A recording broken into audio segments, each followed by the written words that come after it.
Okay, I've tried starting this like 3 times, and this time we're just going to do one cut. Hey, what's up? My name is Lewis.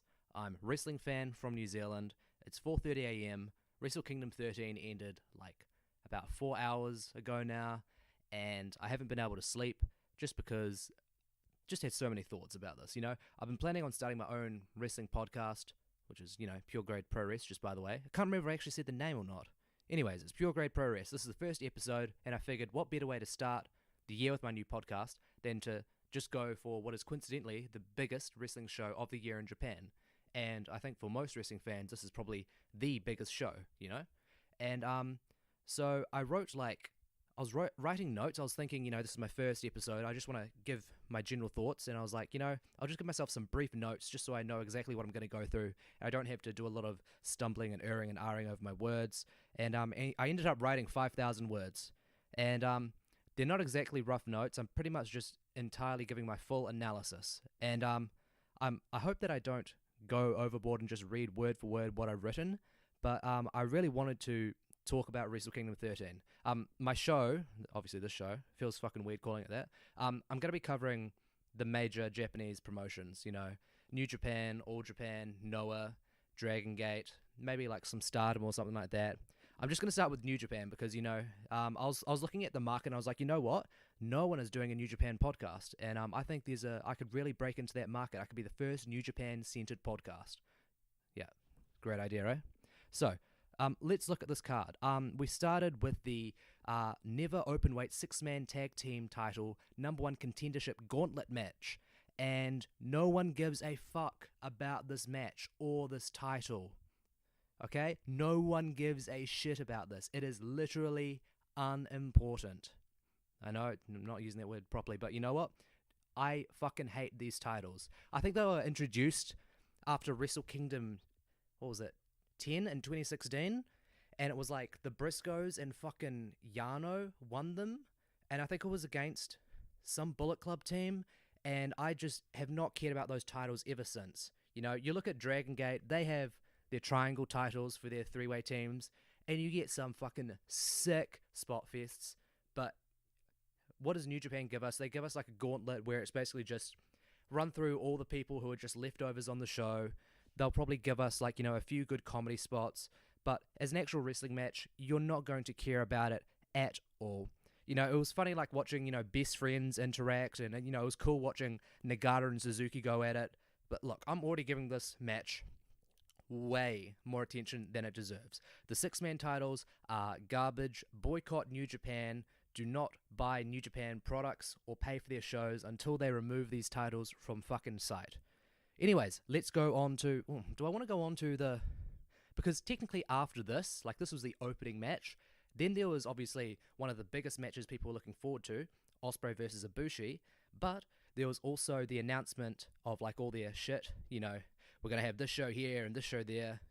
This podcast is going great. I'm just describing the shit and all that. But anyways, they're like, we're going to have these shows here. And obviously I had to go to like, after the show, I had to check the translations because, I don't speak Nihongo and I can't read Nihongo. So people were describing, what these crazy characters meant and what these crazy sounds meant to me. And it was enlightening. Apparently there's going to be, like I could tell this at the time. I understand this one. There's going to be 2 days at the Tokyo Dome. And I was fucking... God, should I be swearing this much? Anyways, I was ecstatic. I was with my friends, my casual wrestling watching friends, and I screamed. I let out a pretty effeminate scream, and they were like, what the fuck does this idiot... Why is he freaking out? But that's a big thing. Us wrestling fans, not to be like elitist, but we understand that, Like New Japan used to run the Dome multiple times a year, and I looked it up, and the last time they ran the Dome like at least twice in a year was 2005. And before that, from like the late 90s to early 2000s, they'd sometimes run it like multiple times a year. And that's unfathomable to us modern day fans, at least people like me who have grown up with New Japan in the 2010s, because it's like, Wrestle Kingdom is that one day a year where we go to the Tokyo Dome, the biggest like wrestling arena in the country. I mean, it probably is, isn't it? Maybe it's the largest usable wrestling arena in the country. And, we have like the biggest card possible. But now we're being told there's going to be 2 days. And like, I made a bunch of notes, because I was like, oh, this is going to be amazing. Obviously, this is good because the company's profits must be up or something if they can afford this. And, the first day, the 4th, will be on the Saturday, and the second will be on the 5th. The second day will be on the 5th, which is a Sunday. So, that'll be, it's a weekend. A lot of people will be able to come down for it. And then I was like, wait, maybe there's even potential here for like both shows to be main evented by one title. So the IC title main events on, the 4th, and then the main title on the 5th, or maybe the reverse, that sort of thing. Then you can really have a proper main event, not like this, silly stuff that New Japan tries to pass off by saying the second to last match is the first double main event. That doesn't get past us fans, not us sly people. We're a bit too smart for that, aren't we? But then I was also thinking, like, is this going to be an issue with like the Destruction shows or the New Beginning shows, where you used to get like one show? Do we get one show? Maybe like at least 1 or 2 shows, and you'd have like an equal distribution of great matches. But now it's like, we're going to get 57 New Beginning and Sapporos during the course of February, and there's going to be like one great match on each of those shows, but each of those shows overall is pretty average. It's like a 5 out of 10 if you had to quantify it, because that's what I'm worried about with this. But all of these thoughts and worries and excitements, you know what I mean, they were all wiped out because I went online, and apparently what they were actually planning on doing is not 2 days of a Wrestle Kingdom, but just 2 days at the Tokyo Dome. So they're still planning on just doing Wrestle Kingdom on the 4th and New Year's Dash on the 5th. And that's a lot different to doing Wrestle Kingdom both days, because then obviously that takes back what I said. They're probably still going to have the big card, but then you got to think, what are they going to do for New Year's Dash? Because New Year's Dash, honestly, people don't think, like, maybe this is just me thinking, oh, I'm so enlightened, but I don't think people think about New Year's Dash as being one of the top, like, 10 biggest shows of the year. I might even be stupid enough to say it's like questionably, potentially top 5 biggest show of New Japan's calendar, because you got to think about it. That is, like, New Japan is, like, Wrestle Kingdom, that is the end of their season, That's where storylines are usually paid off. Some will continue, but that's like the big payoff to the feuds and the storylines. New Year's Dash is where we establish where we are going from there. You think 2016, that's where Kenny turned on AJ, and AJ left, and Kenny established he's going heavyweight, and he's going to challenge for the IC title, and at the time he was going to challenge Nakamura for the title to win it off him, and obviously that didn't happen. And just an aside, I'm still pissed off that Nakamura didn't allow for that to happen. I have no idea what the backstage is, but I'm going to choose to be angry at Nakamura for that, at least until he returns to New Japan, and then I'll love him once again. What was I saying? Then we went to 2017, and that New Year's Dash is when we had Suzuki-gun return.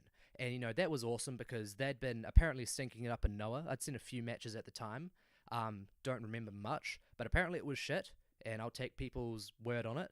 And then they returned, and it was awesome, especially because all of Suzuki-gun returned. And I was watching this in real time, like watching along on Twitter, and everyone's like, oh shit, did they really just bring Suzuki-gun but not Suzuki? And sure enough, Suzuki showed up, and he fucked everyone up, fucked Okada up, and challenged, and they had a great match, and there was some questionable selling maybe, but it was still an awesome match. And then 2018 New Year's Dash, we had a pretty big program, obviously, although not a major one. Technically it was a major one, was Jericho solidifying that he was going to stay with New Japan for at least, the foreseeable future by attacking Naito.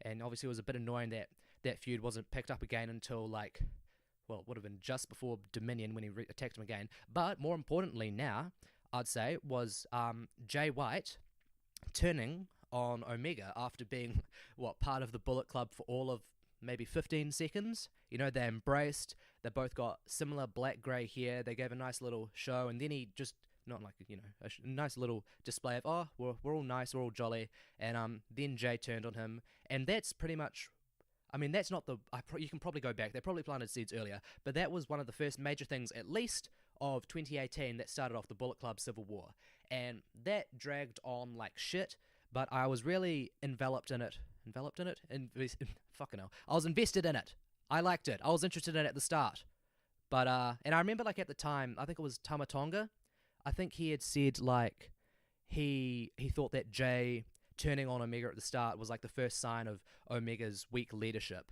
And obviously that ended up playing into things with how Jay White is now the quote unquote leader of the Bullet Club. We still aren't exactly sure how the Bullet Club is laid out. Like, is there actually Bullet Club OGs, quote unquote, and Bullet Club Elite, or is there just Bullet Club, which is the Tongans and Jay White and Gedo and Jado and Ishimori? We're still not sure of that. And fucking hell, I got on a tangent, didn't I? Anyways, the point is, New Year's Dash is big, so it makes sense I'd want to give it more attention by, taking it to a bigger stage with the Tokyo Dome. But is it really that big of a show? Because, I mean, you set up storylines, obviously, but are you really going to be able to fill a dome to a suitable amount where you're going to be like, yeah, this was worth it. I'm glad we did this. I'm glad we all came together and we put this up. Because that's what I'm thinking. Because if you did it a 2-day Wrestle Kingdom, then you'd be able to play up on the, having different sorts of people main eventing either day. And then because if it's, I'm assuming Wrestle Kingdom tickets are probably expensive. I've never bothered looking them up because I don't want to tease myself with such a treat. And I can only imagine then they'd play up, you got to pick which day you're going to go to. Wrestle Kingdom's now stretched out, so you get to choose which wrestlers you want to support, what style you want to support, and that'll be all exciting like that. And that, I was thinking, is that good to pit your own events against each other? But if it's already such a special event, stretch out to 2 days where people can probably already only afford one. It's not like everyone who is going to one Wrestle Kingdom can obviously afford to go to the second day of the Wrestle Kingdom. So I think it would make sense to pit them against each other and build that off so that people really get invested in which day they go to, and that sort of encourages people to actually going to those shows, like one over the other, because then both, what is it, a rising tide lifts all boats, lifts all tiny little yachts.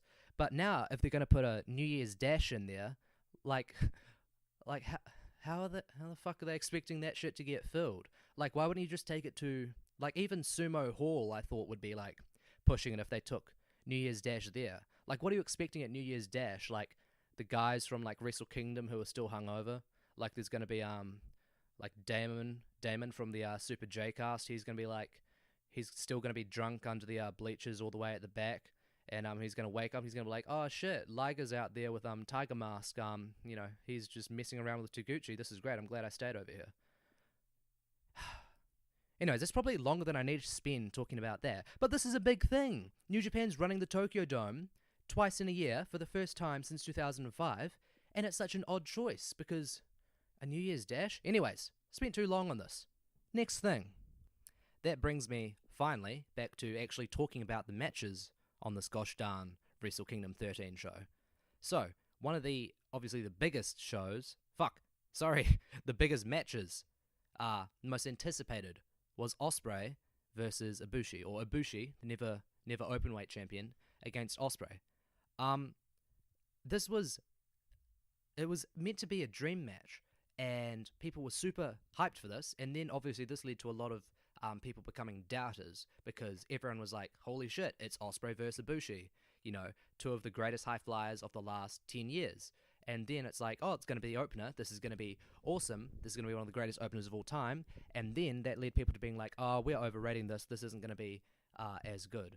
And in my opinion, this ended up being a great match. I don't think it was, like, I wouldn't put this near, like, 4.5 stars-ish area. I'd put it more like, 4 stars area, maybe 4.25 if I was feeling a bit generous. But I thought it was a great match. It was just there was a few issues I had with it. So, first of all, like, Ospreay's build in New Japan was very weird. He came in, he had an amazing match with Kushida to establish himself as an amazing junior. He won the Best of the Super Juniors 2016.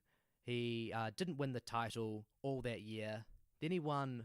Then he came second in Best of the Super Juniors 2017. And it was only, at the end of that year? Yeah, it was only at the end of that year that he finally won the junior title. And obviously then he lost it, had a great match at Wrestle Kingdom 12 in the 4-way. Then he became basically the junior ace for the first half of 2018. Lost it again.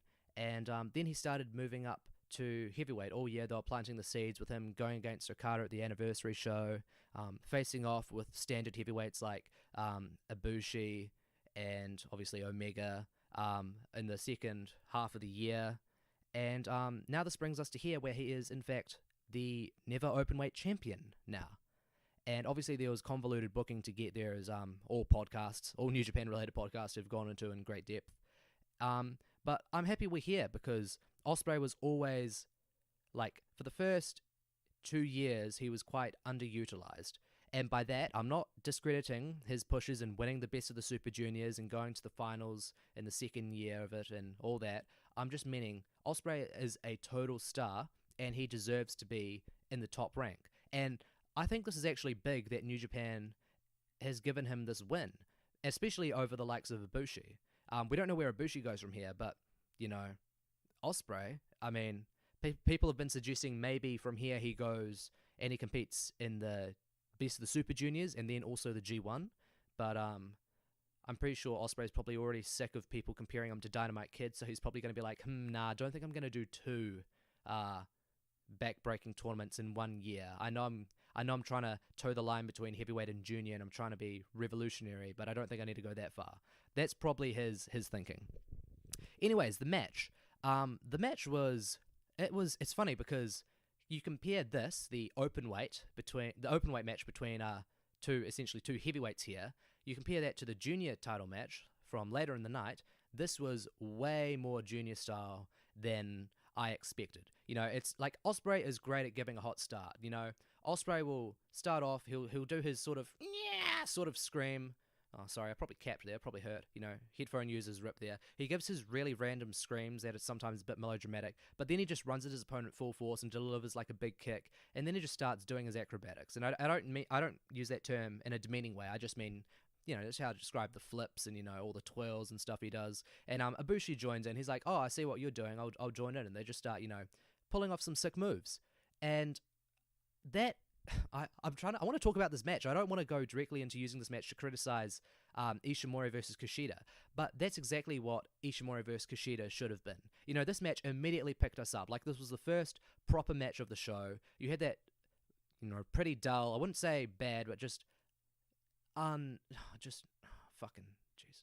You know, we had that opening never 6-man title contendership match, and then we had like 30 minutes of silence, and then we finally get the show, and we get this great match to start off with.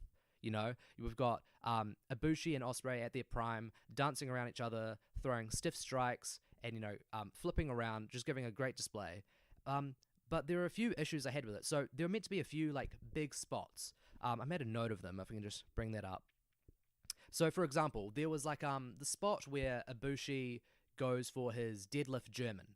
And what's meant to happen is Ospreay's meant to flip out of it and land on his feet, which is a callback to the moment between these two, which recently went viral from their Korakuen Hall tag match, where Ibushi tries to, Hurricane Run or a Frankenstein Ospreay off the top rope.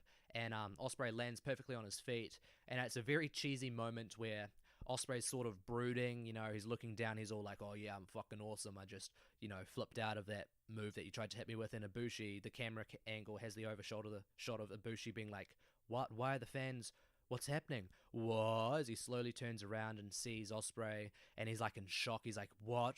How could you do that? And then they both face off. And they tried to do another moment like that here, but it came off not even cheesy. Like, the first moment was cheesy, but it was fun cheesy. This moment just came off, it just didn't connect. Like, what happened was, Ibushi goes for the deadlift German, he throws Ospreay behind him, but Ospreay doesn't get a full rotation, and it literally looks like he lands head first, and the idea is he's meant to come off like he landed perfectly on his feet. But if you rewind and go slow motion, I am quite certain Ospreay lands head first. And I think if his body was if his posture was slightly off, he could have literally just broken his neck by the way he landed. Maybe I'm looking at it wrongly, but his head was so damn close to that mat. And then, so it was a sloppy landing first of all, and then he stands up, and then he's doing the whole, oh yes, Ibushi doesn't know that I've just flipped, and I actually landed okay out of his attempted move, so now I'm just going to wait for him to turn around. And Ibushi does the most dramatic pause turn. He's open-mouthed, he's slowly turning, it's just so unrealistic, and then he's finally turned and he sees Ospreay, and I've seen this termed as the, like, what to do when waiting for lucha shit to happen. that term, what to do when waiting for lucha shit to happen, because then the camera's focused on Ibushi as he sort of starts shaking and, looking all panicked for like an absurdly long time. Like, it was only a few seconds, but it felt like forever, because the camera's focused on him. We don't see what's happening, so we're like, why isn't Ospreay doing anything? We just see Ibushi panicking, and then Ospreay bursts into frame with that spinning kick. I can't remember what it's called. He catches him there, and so that was a good moment, but it was just so poorly executed. It went beyond being cheesy. It was just really, really awkward. What else? There was another minute, if I can bloody find it. Oh yeah, there was a moment where it was like a callback to Ibushi versus Nakamura from Wrestle Kingdom 9, where like Ibushi was meant, like the idea was Ibushi was meant to be no-selling one of Ospreay's attacks, and he tried to no-sell a German suplex, and so like he took the suplex like full impact on the back, and then he stood up, and he just took so long doing it. And like the crowd wasn't sure if he was just doing a sell where like, he gets like flipped all the way upright, like the momentum of the move flips him upright, or if he was literally no selling it. And the crowd was sort of like, it's not like they're going, oh. They weren't super into it. It just didn't connect. There was one more spot, if I can just try to find it. Which one was it? Oh yeah, this wasn't a big issue, but this was one that really let me down. It was when they're both on the turnbuckle, and Ospreay's seated, facing inwards towards the ring, and Ibushi's behind him, and he's pushing down on him, and it looks like he's going to do some crazy shit. Like, I'm expecting a ridiculous, like, absurd Frankensteiner, but he just did a double stomp to Ibushi's back, and it was really safe. And I'm not saying that, like, as a major criticism, because obviously, people get up in arms about wanting wrestlers to do dangerous stuff, why can't they just be safe? And I'm not really against that, but it's just, I remember Ibushi did this spot against Omega in their G1 match, and like, it looked way better there because he basically sold it. He targeted the neck as opposed to the back, because here with Ospreay he targeted the back, and back there he targeted the neck, and it just looked way sicker there. It looked way more brutal there, but for whatever reason, he chose to just hit the back. Anyways, the match was great. I'm just focusing on those like few moments, but generally the chemistry was sick. They had their typical moment where both men are just doing counters on counters on counters, and it was great because these two guys are insane high flyers, and their chemistry is amazing. So I was happy with that. The finish was really weird because I can't remember what Ospreay hit Ibushi with, but they started teasing a ref stoppage, and I was watching English commentary, and Kevin Kelly was like, oh, there might be a ref stoppage, and it was, it wasn't like, I thought, you're giving it away too heavily, because then the ref, Mari Asami, I think it was him, he started like, putting Ospreay away from Ibushi, being like, hey, no, go to your corner, I gotta check on him, and I was like, oh, they might actually tease a ref stoppage here. Like, they've done that before with I think like Suzuki and Ishii and like Zack Sabre, like individually. I feel like they've done that before. But then it was just a long pause as the ref was checking on Ibushi, and we're watching, like us at home are watching replays, and then we cut back, and Ospreay just very slowly picks up Ibushi and hits the Stormbreaker, and it just felt so anticlimactic. Like, we saw like such a great acrobatic and athletic display beforehand, and then the build up to the final moment for us at home is just us watching a replay of whatever move occurred before. And the fact that I can't remember what move it was, probably, it either suggests that it was probably a good move but not a super memorable move, or it just suggests that my memory is totally fried after staying up so late, watching the show, and then writing about it, and now recording my thoughts on it.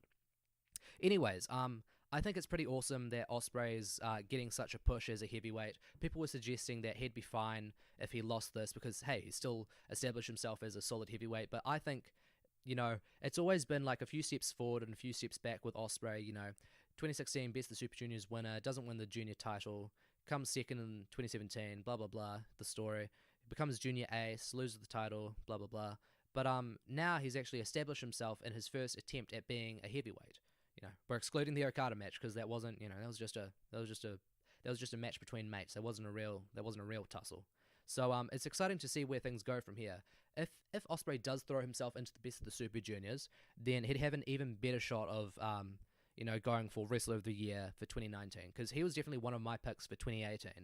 But if he does something crazy like that, go in both the best of the Super Juniors and the G1, then he'd definitely be pushing himself for definite Wrestler of the Year candidate. Even if you don't go for most outstanding, which is what I think he fits best in, he could be, and what I also get confused with Wrestler of the Year, most outstanding, blah, blah, blah, you know, they sound the same to me, you know? I think we need to use like better terms for that, but that's another aside. I'm not going to get caught in another rant, you know? Bottom line, Ospreay is awesome. And where does Ibushi go from here? They stretched him out, and New Japan does this. They do the stretcher ankle, the stretcher angle relatively frequently. You know, like Tanahashi's been stretchered out before. I think Naito has, probably Okada at some point as well. And that's the thing. Like, I know people like to say that people, like, wrestling fans don't like when they're being worked, but it's legit. Like, I want to know, like, oh shit, did Ibushi actually injure himself during this match, and that's why he's genuinely being stretched off? Or are they just trying to play this up for storyline? Because, where does Ibushi go from here? Like, obviously, if it's a legit injury, I hope he gets better. I'm leaning more towards it's probably like 70-80% likely this was just storyline. Obviously, this frees him up now, and if what happened in the main event didn't happen, then I would have assumed that would have built up towards an Omega versus Ibushi match. We still don't know where Ibushi stands with All Elite Wrestling, because we don't even know where Omega stands with All Elite Wrestling.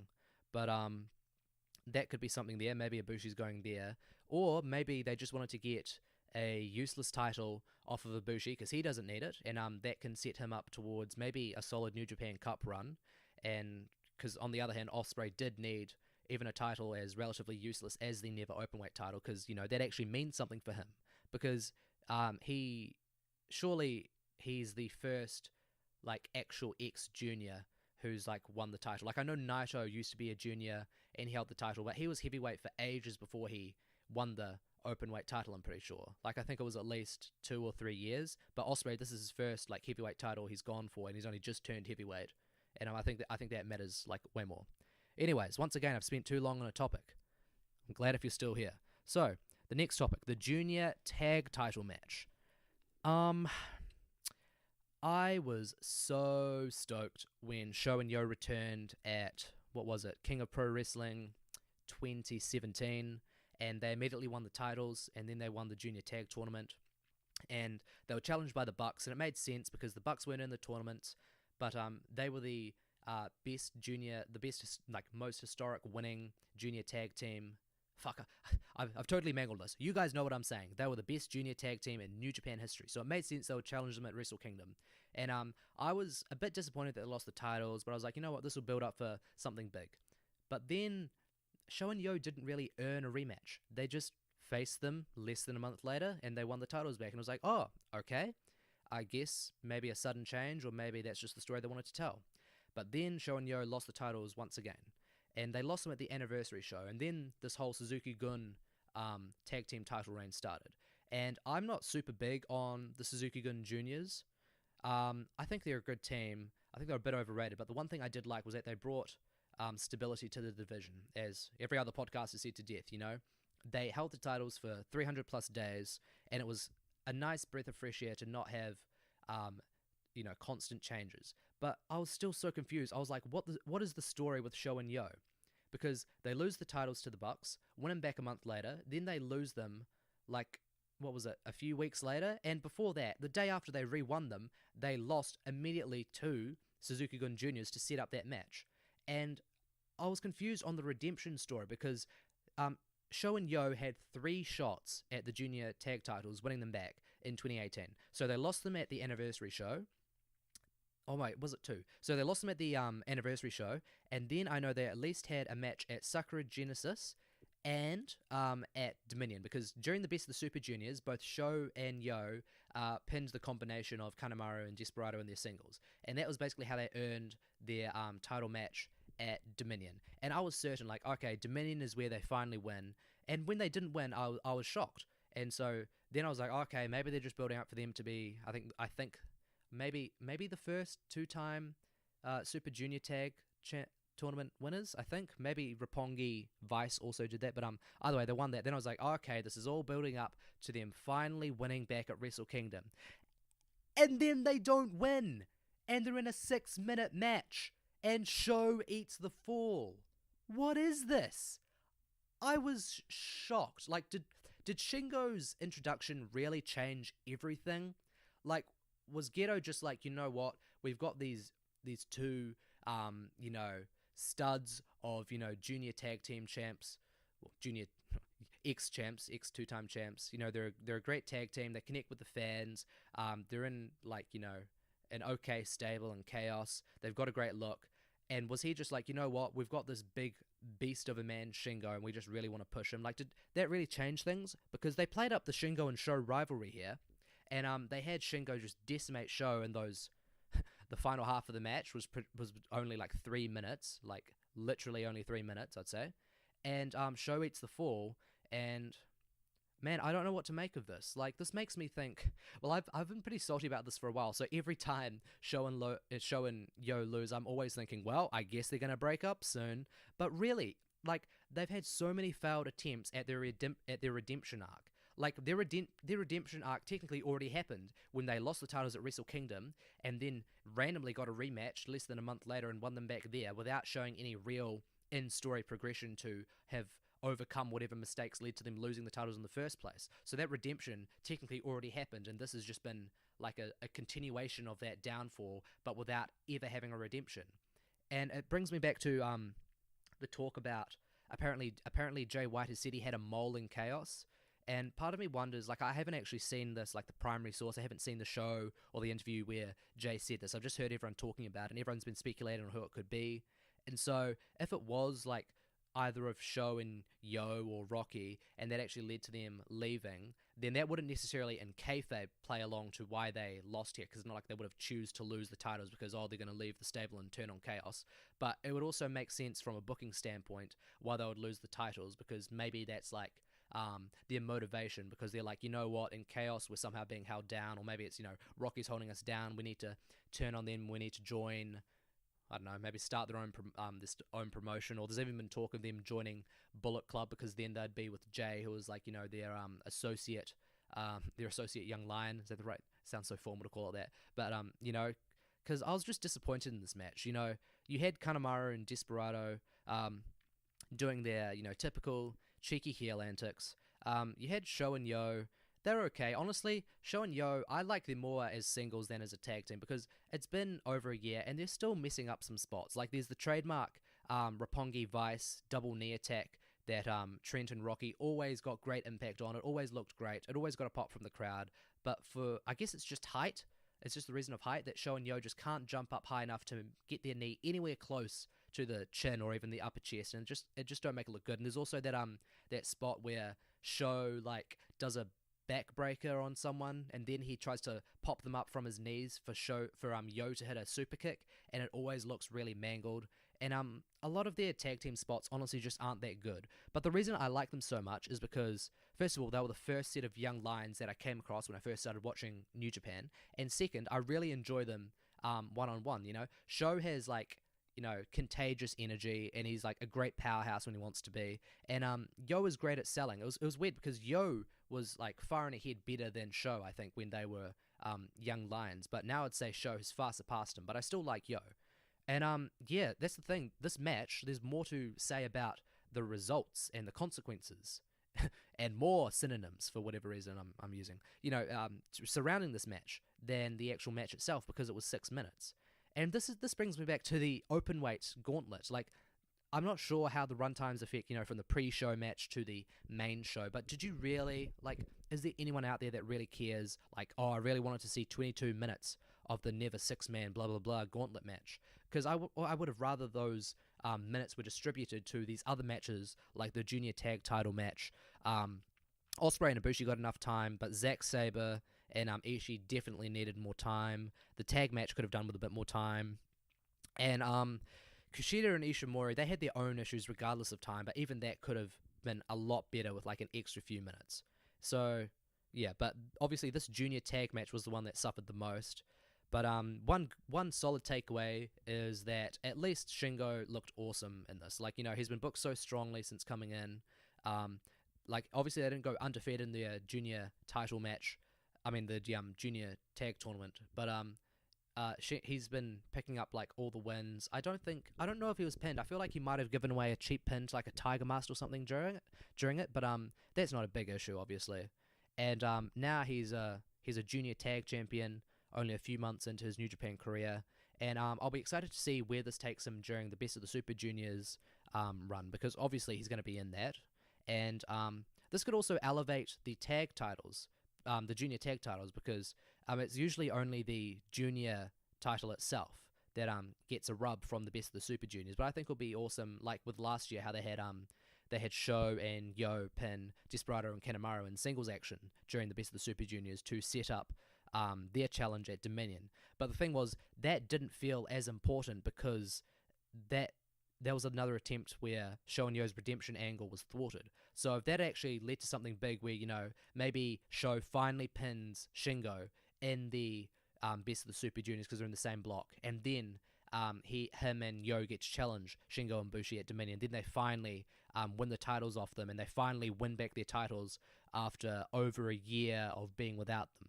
That would actually elevate, that would be the Best of the Super Juniors playing a vital role in elevating the junior titles. And I have no doubt that Shingo is going to do his best to impress the crowds and show, sorry, whenever I use the word show, I always think of, Sho the wrestler, but Shingo's going to do his best to show the fans, hey, I'm an outsider, but I'm here to give you guys my best. I'm here to give you all my pumping bombers and, make you guys just really care about me as a wrestler and as a person, because, Shingo's a lovely person with a great offense, and he deserves all of our affection. Oh, God.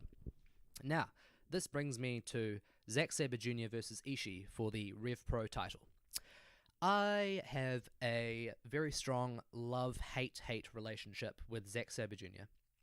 I have some issues on a personal level with him, but obviously I think I'm a respectable podcaster and fan, so I'm not going to bring those up. But with his actual style, I also have a few issues. So, Zack Sabre strikes me as someone who is sort of like a young wrestling fan, where he's like, oh, I want to be a wrestler, and if we're going to do a wrestling match, then I'm going to do this move, and this move, and this move, and this move, and this move, and this move. And the other wrestler's like, okay, are you going to give me any moments to look good? And the kid wrestler is just going to be like, no, this is all about me. And what I mean by that is, that probably sounds like a very superficial analysis of the Zack Sabre match structure, but I'll explain. Because of his style, being a submission master, so many of his matches are centered around him having to be superior.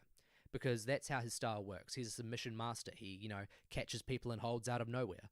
And that really irks me because he ends up looking so overpowered. Like, people think Okada's overpowered because, and this is understandable, because some of his matches, he'll get destroyed and then he'll come back in the last 5 minutes.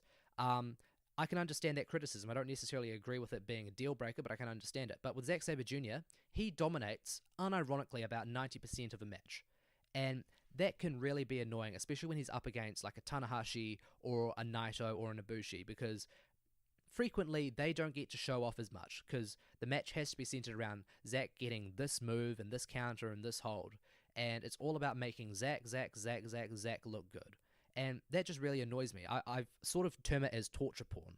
I was recently watching a Zack Sabre match against Matt Riddle, and I would say unironically, like 95% of the match was Zack Sabre just putting Riddle in holds and pretty much making Riddle look like a joke, because he was constantly getting put in all these ridiculous holds and couldn't escape, just constantly being outwitted. And then Riddle won in like the very last minute when he finally got his own submission hold on. And that's the issue I have with Zack Sabre Jr. It also annoys, because he's basically a spot monkey. Like, people, it's funny, I go on cage match ratings, and the same people who criticize Omega or the Young Bucks as being spot monkeys are suddenly like, oh yeah, Zack Sabre Jr., he's just such a great technical wrestler.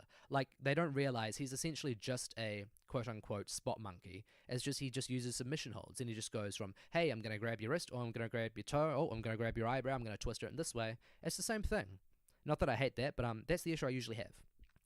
Anyways, the match itself, Ishii versus Zack Sabre Jr. This was actually a very good match. And I'm just going to check on Cage Match. How long did this get?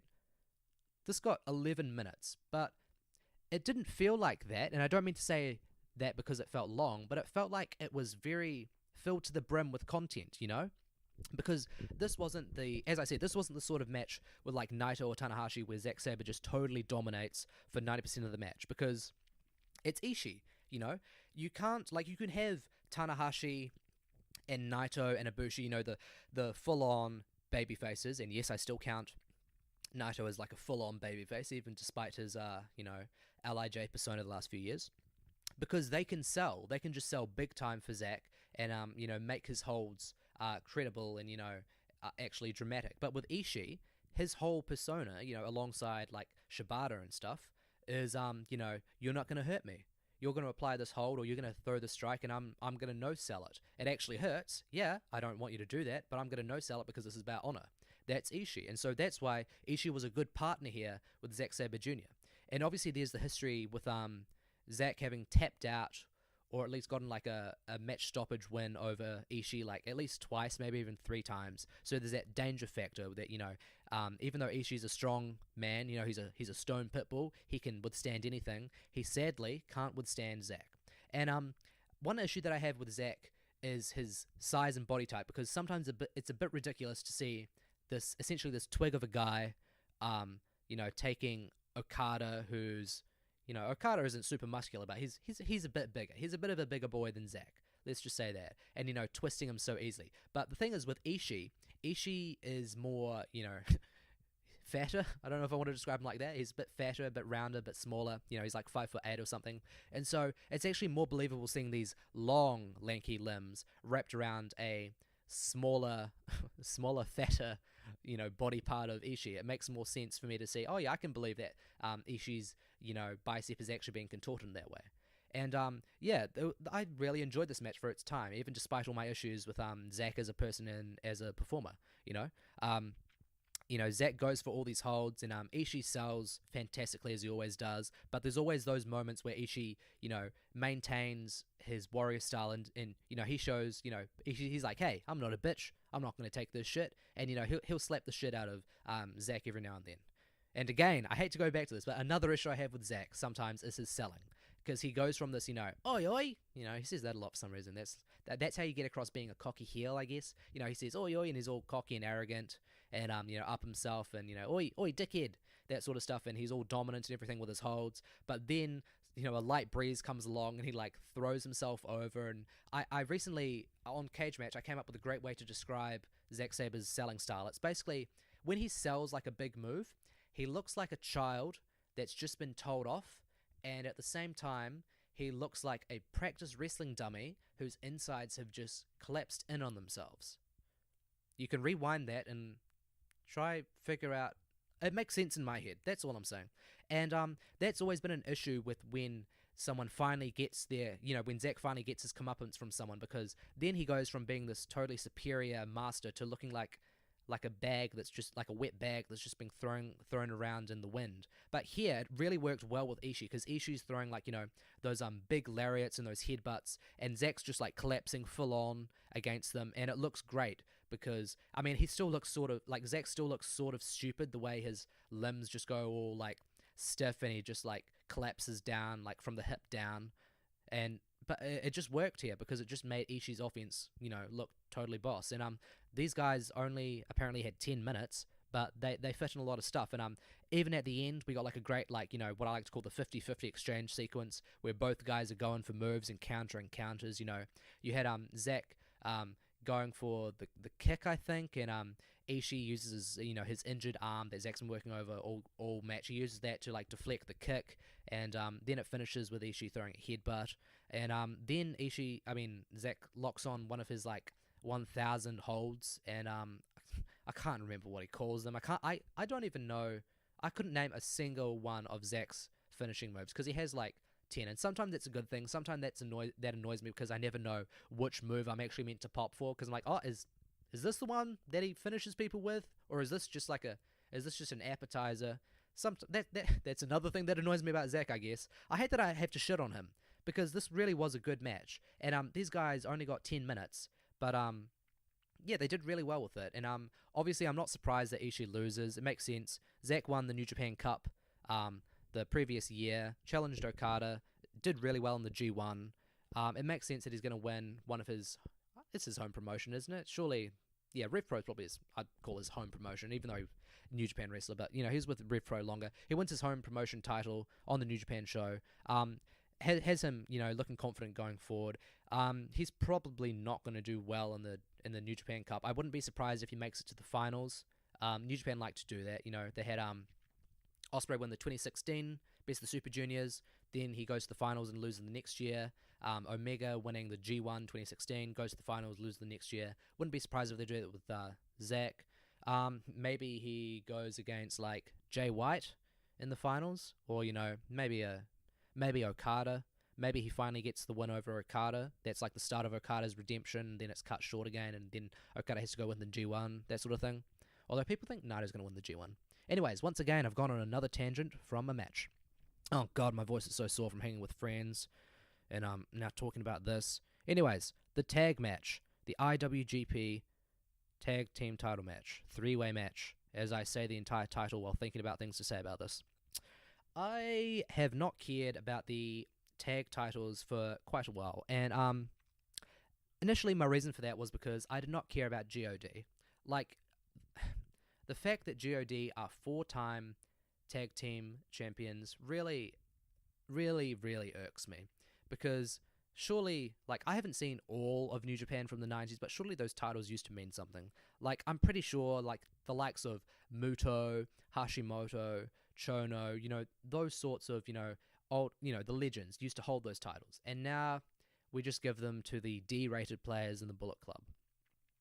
And when they first became a team, obviously everyone shat on them. Everyone was like, oh, these guys are terrible. Then they had like 2 good matches in the World Tag League, and suddenly people were like, oh wow, they've really changed. They're really, most improved wrestlers 2016. People didn't go that far. That's probably a bit unfair, but people were suddenly like, oh yeah, they're really good wrestlers. But I was always just like, yeah, they have a few good matches here and there, but they're just so boring. They're entertaining characters. Like here on the show, when they come down and they're in these masks and they're all like, they're grooving to their theme songs and all that. Like, that's entertaining. But I just can't get into the actual wrestling style. Although I will say that Tanga Loa has improved massively. Like, he's become like the powerhouse role, and he plays that quite well. But yeah, and then in 2018, Evil and Sonata had a decent run with the titles, and I thought, I like Evil by himself sometimes, and I like Sonata by himself.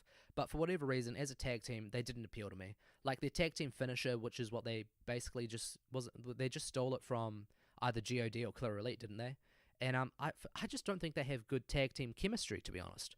I can't think of any particular spots that actually stand out as a tag team. Like, they call upon their individual spots, like, Sonata will do his stuff, and then Evil will do his stuff, but I can't think of moments where I was like, oh yeah, this is a typical Evil and Sonata-esque moment where it's the greater part of their sums. I feel like I'm getting really pretentious about this. But anyways, that's my background for why I haven't cared about the tag titles for so long.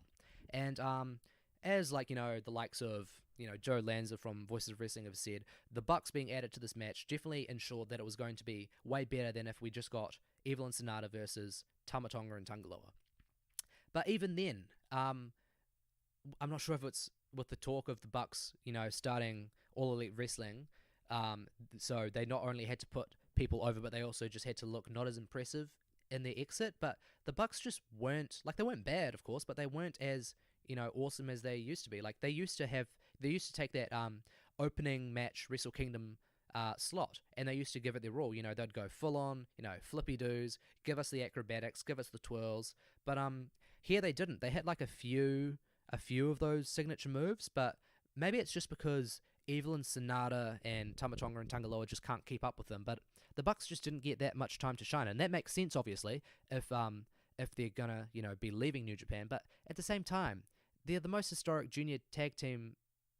I was gonna say division. Fuck, I keep stumbling over words for this. They're the most historic. You guys know what I mean. They're the most historic junior tag team in New Japan's history. Wouldn't you still want them to give it their all as they go out?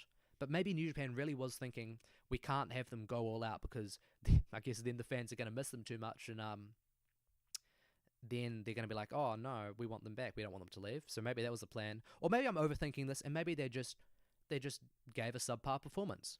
I honestly can't remember much about this, except that Sonata got a rub because Chris Charlton on commentary pointed out, how people were expecting Sonata to get a big push in 2019, and that really does look like that. Like, he got that random spot where he just hit 5 slingshot body presses to the outside in a row, and usually I wouldn't comment on that, but it's such an odd little thing, and I really think that, alongside obviously the fact that he won the match with his Muta-esque moonsault, shows that he probably is going to be a big thing in 2019. He is who I should have picked just before for my scenario to face Sabre Jr. because he pinned him in the G1, and I'm pretty sure Zack had already pinned or already submitted Sonata in the New Japan Cup. So then they would face off in the finals. Yeah, just throwing in some fantasy booking as this review is going on. Anyways, for the tag match, I honestly can't remember much about it, but I was at least happy that Evil and Sonata won, and if Sonata's going to get a really decent push in 2019, then maybe that means the tag title matches will also be more interesting. Yeah, again, this was a match that got like 10 minutes, so like, hey, don't hate me if I can't remember too much. I've already spent way more time talking about it than it probably lasted. Ugh, God, my voice. Ugh. Anyways, Juice versus Cody. This was the worst match on the show up to this point. Actually, no, in general, it was the worst match on the show. It started off with the worst aspects of Western wrestling. So you had Cody stalling, and that's not the worst part, but he's stalling, and then Brandy's messing around, and I didn't even understand what the hell she was going for. Like, she's interfering with Juice, she's like putting up her fists to fight him, and then she's saying, "Give me a kiss," and I guess the implication was she was trying to imply, "Give me a kiss and I'll leave the ring, otherwise I'll fight you." And then like she hit Juice with a spear, and Juice actually sold it as if it was a major thing, and then she got a full mount on Juice and started throwing shitty strikes.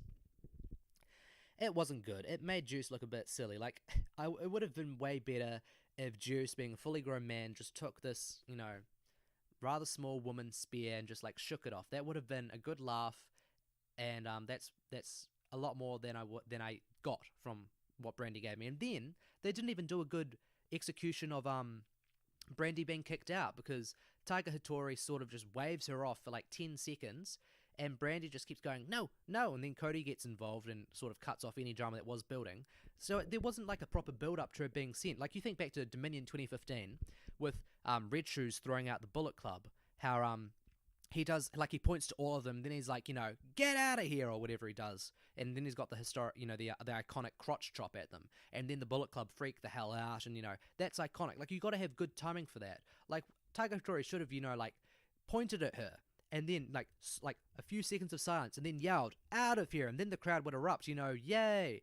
But even then, this was like, that interference lasted all of like 3 minutes. This match was only 9 minutes even. This match was 9 minutes, so that interference was probably 3-4 minutes. So it's not like there was even a proper build-up to kicking her out. So why even have her interference in the first place if there's not enough time to build it up as an important thing where you're just desperate for Brandon to be kicked out? Doesn't make sense. Oh. The match did get better from there. I genuinely think Cody's a good heel. He just lacks that in-ring work, He's good at playing the mastermind who's cackling to himself. But when he's actually trying to play the cowardly heel who's panicking, he gets really melodramatic. But this was when Juice was finally allowed to unleash and actually be himself. He started doing the Juice punches where, throws a punch. Juice throws a punch. Juice. And people, when they were teeing off, both of them, some of the fans were chanting "Cody" for when Cody was throwing his own punches. That was pretty funny. And Juice is letting out the straight right hook. And he's like, "All right, motherfuckers," or whatever he says and however he says it. So the match got way better after Brandy was kicked out. What was really odd was the guys, Cody and Juice, they were like, "Okay, we've only got 10 minutes. We really need to fit in a lot of stuff here." So they did the interference stuff, and then for some reason they thought, "Oh, we need to throw in some finisher stealing spots." So Cody stole the Pulp Friction, and then Juice stole, what is it, Dim's Fire, or the other one, the twist, the Tongan twist, whatever it's called. And a finisher steal is such a basic way to pop the crowd. "Oh my gosh, that's not his move. What's he doing? This is against God's way." That sort of stuff. But in an appropriate scenario, like Okada Tanahashi from Wrestle Kingdom 10, it works because it's like there's so much history between these people. They know each other so well, and because they know each other so well, their usual moves don't work against them, so they have to hit them with something so unexpected. They hit them with their own move. But this is not that sort of rivalry, you know? I'll be honest and say I didn't follow New Japan super closely for the end of the second of 2018. I followed every major show, but I wasn't watching all the house shows and everything, so I don't know if there was a big build-up of story between Juice and Cody, but it didn't feel like this was the sort of story, especially not in a match structure like this where we only got 10 minutes. This isn't the sort of match where you need to have he's stealing his finisher, he's stealing his finisher. You don't need that. Anyway, Juice wins, and this is another match where it's more interesting where the wrestlers go from here. Obviously, I'm pretty sure I think I've heard that Cody has signed with All Elite Wrestling, so he's probably out the door. For his career, I have to say, he started off quite dull. He became pretty pivotal. He became pretty he became pretty pivotal in the Bullet Club Civil War angle, and I actually ended up really appreciating his heel work. But I'll be glad if he's leaving and other wrestlers get a chance to step up. Juice can finally restart his United States title run, and let's hope it's way more memorable. Obviously, he has a bunch of challenges he can take that from the losses he suffered in the G1. I just wonder if that really impacted him, because he got like that great moment where he won the title in front of the US crowd against Jay White. Then he has all those losses. I wonder if that sort of diminishes a bit. Anyways, my voice is sore. I want to get this over with. I'm done talking about Juice. This was like a 2.5 star match, something in that range. Pretty forgettable. But my disappointment grows even greater as we go to Kushida versus Ishimori for the junior title. Biggest disappointment on the show. One of the biggest, most disappointing matches I can remember from Wrestle Kingdom. This is even more disappointing than Jay White versus Tanahashi from the year before, because we didn't know what to expect from that. We thought it was going to be a sudden blowout great match, but it ended up being disappointing. But we didn't know what to expect from Jay. We know what we can expect from Ishimori. And here's another issue. Ishimori was never a blowout star. People like to think, he was just amazing. He was one of the best wrestlers in Noah. Like, first of all, and I hate... Oh, God, I'm already regretting this. I sound like I'm coming off as an elitist. But look, he was not the best wrestler in Noah just before he left. Like, there was, like, O'Hara, Harada. Those were the guys I would say were probably, like, the best junior Noah wrestlers at the time. Ishimori was there. He was well known because he's been around for so long, and he was solid, but he was never, like, blowout great. And in his first, like, run with New Japan... Obviously, I really loved the gimmick, like seeing him as a heel, with that crazy glare and the eyes. He fit that perfectly. But in the ring, he wasn't blowout. Like, he wasn't a Ricochet or a Kushida or an Ospreay. His match with Ospreay was good, but I didn't think he was, awesome. And it was really only his match against Hiromu where we finally saw, oh shit, this guy can be amazing. And even then, people giving that like 5 stars, and I thought it was like a great match, like 4.25 star match. Again, I don't want to come off as an elitist. I swear I'm trying not to. But, I was just saying, people really put Ishimori on a pedestal. And I think he was sort of, he was exposed. He was exposed here, to be more dramatic about it. But, sometimes he doesn't know how to structure a match. And I don't know if I can blame just him, but why did Kushida and Ishimori go out there and go for grappling right away? Like, that's why I was talking about Ospreay and Ibushi. They were immediately throwing strikes and flipping around. But here... Ishimori chose to... Well, I don't know why I'm blaming Ishimori. Ishimori and Kushida both chose to go for grappling right at the start. And Ishimori was sort of making it interesting by doing his, like, acrobatics and flips to get out of, like, during the chain wrestling. But, it just wasn't super interesting, Yeah, that's my analysis. You know what? That's it. It wasn't super interesting. No, I've got a bit more to say. I'll just go to my notes. That'll give me a, better way to describe this. Sorry, it's been a long day. Oh yeah, so this will get me going. I was thinking maybe because the work itself was fine. Like, there were a few like typical high flying spots from Ishimori that were like okay, but the crowd wasn't popping. And I was thinking to myself, why is this? And then I realized it's most likely just because the match had no build. People knew Kushida wasn't meant to be the champ. It was just by coincidence because Hiromu got sadly injured. Ishimori also hadn't done anything since their Best of the Super Juniors match, which is all the way back in April. At the time, I was like thinking, okay, Ishimori isn't blowout, but if New Japan want to actually make him be taken seriously, if I can get my words out, he needs to do something big. And so I was thinking, you know what? He should at least challenge for the title at Dominion, if not win it.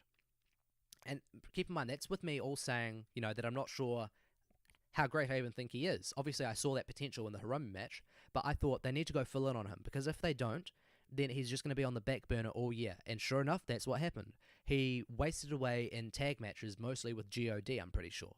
And, I mean, this is my own issue, but I can't remember the last time I actually saw him in a New Japan ring, just because I skipped the first, 2, 3, 4 matches of New Japan shows sometimes, at least on the house shows, just because I've been watching New Japan, not for super long, but for long enough where I get a general idea of what these matches are going to be. And if I miss out on anything important, I rely on, podcasts to catch me up on that, because only so many minutes in the day, boys and girls. You gotta plan how much time you're going to dedicate to something. And I choose to not watch undercard shows. That should be your... How long do I want to go with this bit? That should be your New Year's resolution. Don't watch New Japan undercards. Undercards? Is that what we call them? Undercard matches. Don't watch them. But there was no build to this match, and the crowd really reflected that. There were a lot of big moments which they just didn't pop for. Partly, I will blame Ishimori for a few spots where he just totally messed things up. There was a knee strike where he had the Sho and Yoh syndrome disease. I don't know what's less offensive for me to use. Where he would throw a knee and it would barely even get anywhere towards the upper chest of Kushida, and he didn't even give a good impact sound. He also hit a double stomp, and it just didn't have good impact. It looked totally sloppy, and he didn't even fall down, land on it, Kushida properly. And this is in the most the dramatic end sequence of the match. And worst of all, he still hasn't sorted out his damn sliding German suplex. He did the slide, and he pulled Kushida down, but it looked more like Kushida sort of just awkwardly landed on his upper back.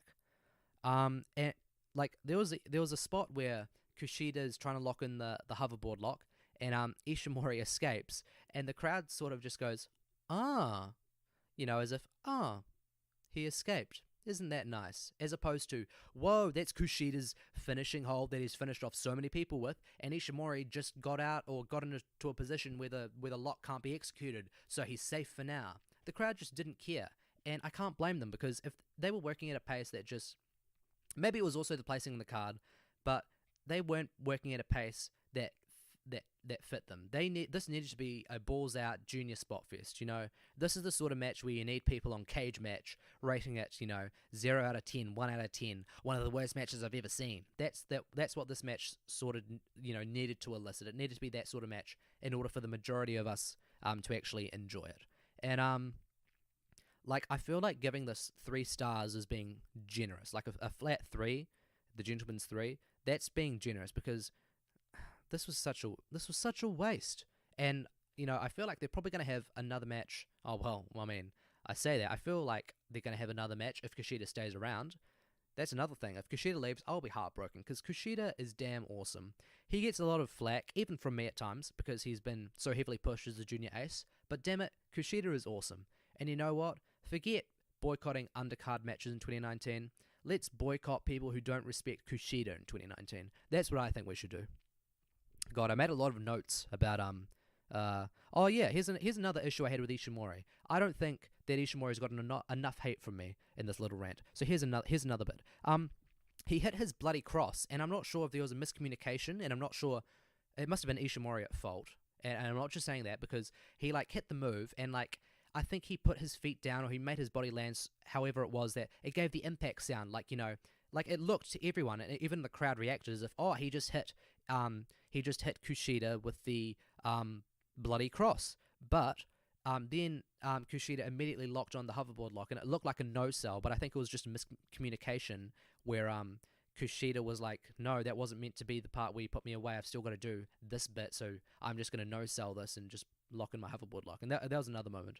Also, I just remembered, this reminds me of an even worst spot of the night has to go to someone I haven't bullied enough on the show, Sabre Jr., where Ishii hit that superplex on him, and Zack, in replay, he clearly took the full brunt of the move, but the idea was that either he landed so that he could immediately roll into that move where he locks Ishii's arm with his legs and like twists them, or the idea is that he was running on adrenaline and he no-sold it, sort of like how Tanahashi would do in the main event later on.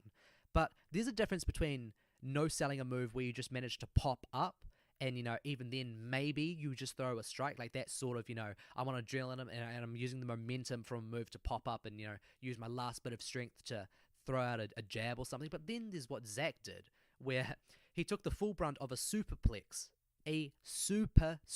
which is meant to be an above-average damaging move. You don't just get up from those in any world of wrestling, whether it be WWE, CMLL, in Japan. That's like a big move. That's a universally big move. And Zack just rolled through it, and it wasn't like he just threw out like a random... He wasn't just running on pure adrenaline. He had time to grab Ishii's arm, roll Ishii over, grab Ishii's arm, and lock it around. Zack then locked it around his feet and twisted. Like, that's a bit too much to expect from someone who's just running on adrenaline in the moment. Anyways, I swear that's the last time I go back to Zack, and especially while I'm analyzing and reviewing another match. Anyways, Ishimori and Kushida, disappointing, but hopefully Ishimori goes on a good run. I'd like to see him be really dominant in this coming Best of the Super Juniors. It'd be cool if he won it. He's deserved it. He came again. That's the New Japan style, just like I was talking about earlier with people winning the first 1 year and then coming runner up the next. They also like to do winning runner up 1 year and winning the next. Obviously I think of like Naito, who's runner up in A Block G1 2016, then won it 2017. So they could do that where Ishimori just wins this coming year. Maybe he faces off against Shingo in the finals or something. That'd be pretty awesome. But Ishimori's on, at least with me, he's walking a fine line between something bad and something good. That's what I'll go with. I couldn't think of where I was going with that. But he really needs a good run to establish himself. And obviously he's champ now, so he's going to get a lot of singles action. But with the Best of the Super Juniors, that's where the juniors themselves are judged. And so he really needs to have a good showing there as champ. And that's why I think he should be dominant. Maybe lose one match, and then that person, after Ishimori wins Best of the Super Juniors, maybe that person challenges him, and he faces them at Dominion. But yeah, he really needs a good string of singles matches. Otherwise, at least I'm going to lose faith in him. I feel like other people probably will be second-guessing him after this, because like, it's not like 10 minutes isn't enough time to have a good or even great match. Like there's obviously the Ishii-Shibata style match, 2013 G1. That's amazing. That's less than 10 minutes. And even there was Ishii and Zack on this very card only a few matches earlier, or even, however earlier it was. That was 11 minutes, and there was a lot of storytelling in that, a lot of psychology, and a lot of great spots. And I mean, it's not like Kushida isn't a tried and tested product. He's had so many great matches, which is why we need to boycott people who don't respect Kushida in 2019, because Kushida has had a string of great matches and doesn't get respect for it. So, I mean, who else do you turn to? It has to be Ishimori, who's the weak link. And look, seriously, you go back and you look at his history of matches, like, they're not super impressive. Like, he's never had, like, like a 4.5+ star match. Like, people like to point to his match from Noah 2007 with, like, Kenta, Marufuji, and Ibushi. Like, I've heard people literally recommend that as you really want to see what Ishimori's like? See this. Ishimori was literally the least important part of that match. That match was all Kenta and Ibushi. Marufuji featured a bit, but that was all Ibushi and Kenta. And I think I remember Ishimori doing one, like, moonsault or senton elbow from the side. Anyways, I'm getting too into this. My point being, Ishimori was never as great as people seem to think. And he's joined, and people seem to have really high expectations, and I'm just here like, you know what? I expect him to be good, but New Japan's put him in the position where he needs to be great, and he's not being great. And so I really just hope with this title he's invigorated to give better performances and go on a run, because I don't want I want to be right about this wrestler not being like, I'd love to be proven wrong, and he ends up being great. I don't think he's been great thus far, except for one great match, but I'm hoping to see a lot better from him. And that brings us on to the final 3 matches with Okada versus Jay White. This was talked about, again, my trademark phrase, on other podcasts, as being the best built-up match. And I have to agree. Also, for personal reasons, this was one of the most important matches to me because Okada is my dude. Okada is the guy who, when I first watched New Japan, he was the guy I connected with most. And the one I got, the biggest emotional connection with as a character. So it meant a lot, especially here, because here he's facing Jay White, a fellow New Zealander, a fellow Kiwi. And how funny was it that I freaked out when the Rainmaker theme song played normally and didn't suddenly go drum drum drum drum drum drum. Yep, that's a great rendition. Yeah, Lewis, that was a great rendition of Okada's remix theme song. But how great was it that it was just his normal theme song, and he comes out in the normal Rainmaker gear, and he does the typical thing, not typical, he does the dramatic thing of having that cover over his pants so that we don't know, is he doing the long boys or the shorts, and then he rips them off and the crowd erupts. Yes, it's the shorts. That's how invested I and other people are in this character. We were so happy when his music was normal and he came out as normal and he was wearing shorts. Okada's fucking awesome. This is probably his worst dome match in quite a few years. I mean, it has to be his worst dome match, surely. Well, I mean, obviously the Yoshihashi match, but we ignore that. All of us ignore that. But I'll definitely say this was a better match than Jay White versus Tanahashi from the previous year. Obviously, it's because Jay's become more comfortable with the character. But genuinely, Jay is a great heel. I don't think Jay gets enough love for being a great heel. His expressions, sometimes, he definitely toes that line between being cheesy and, genuinely, intimidating. Not intimidating, genuinely compelling. I genuinely believe this person is taking joy in what they're doing. And it was awesome seeing Okada finally get, pure babyface reactions. Because for the last few years, Okada's always been, at most, I'd say maybe 80% full-on loving crowd. He's always got a positive crowd, but a full-on loving crowd, maybe it wasn't frequent because people resented him because he was so heavily pushed. They're probably annoyed, that, there's probably people in Japan who are just like us being why isn't Ishii winning the title? Why isn't Chase defeating, you at Wrestle Kingdom? There were people like that, and they sort of resented Okada, and so Okada became, the, what's it called? What's the WWE equivalent? The authority champion, the state champion, endorsed by Gedo, the booker and all that.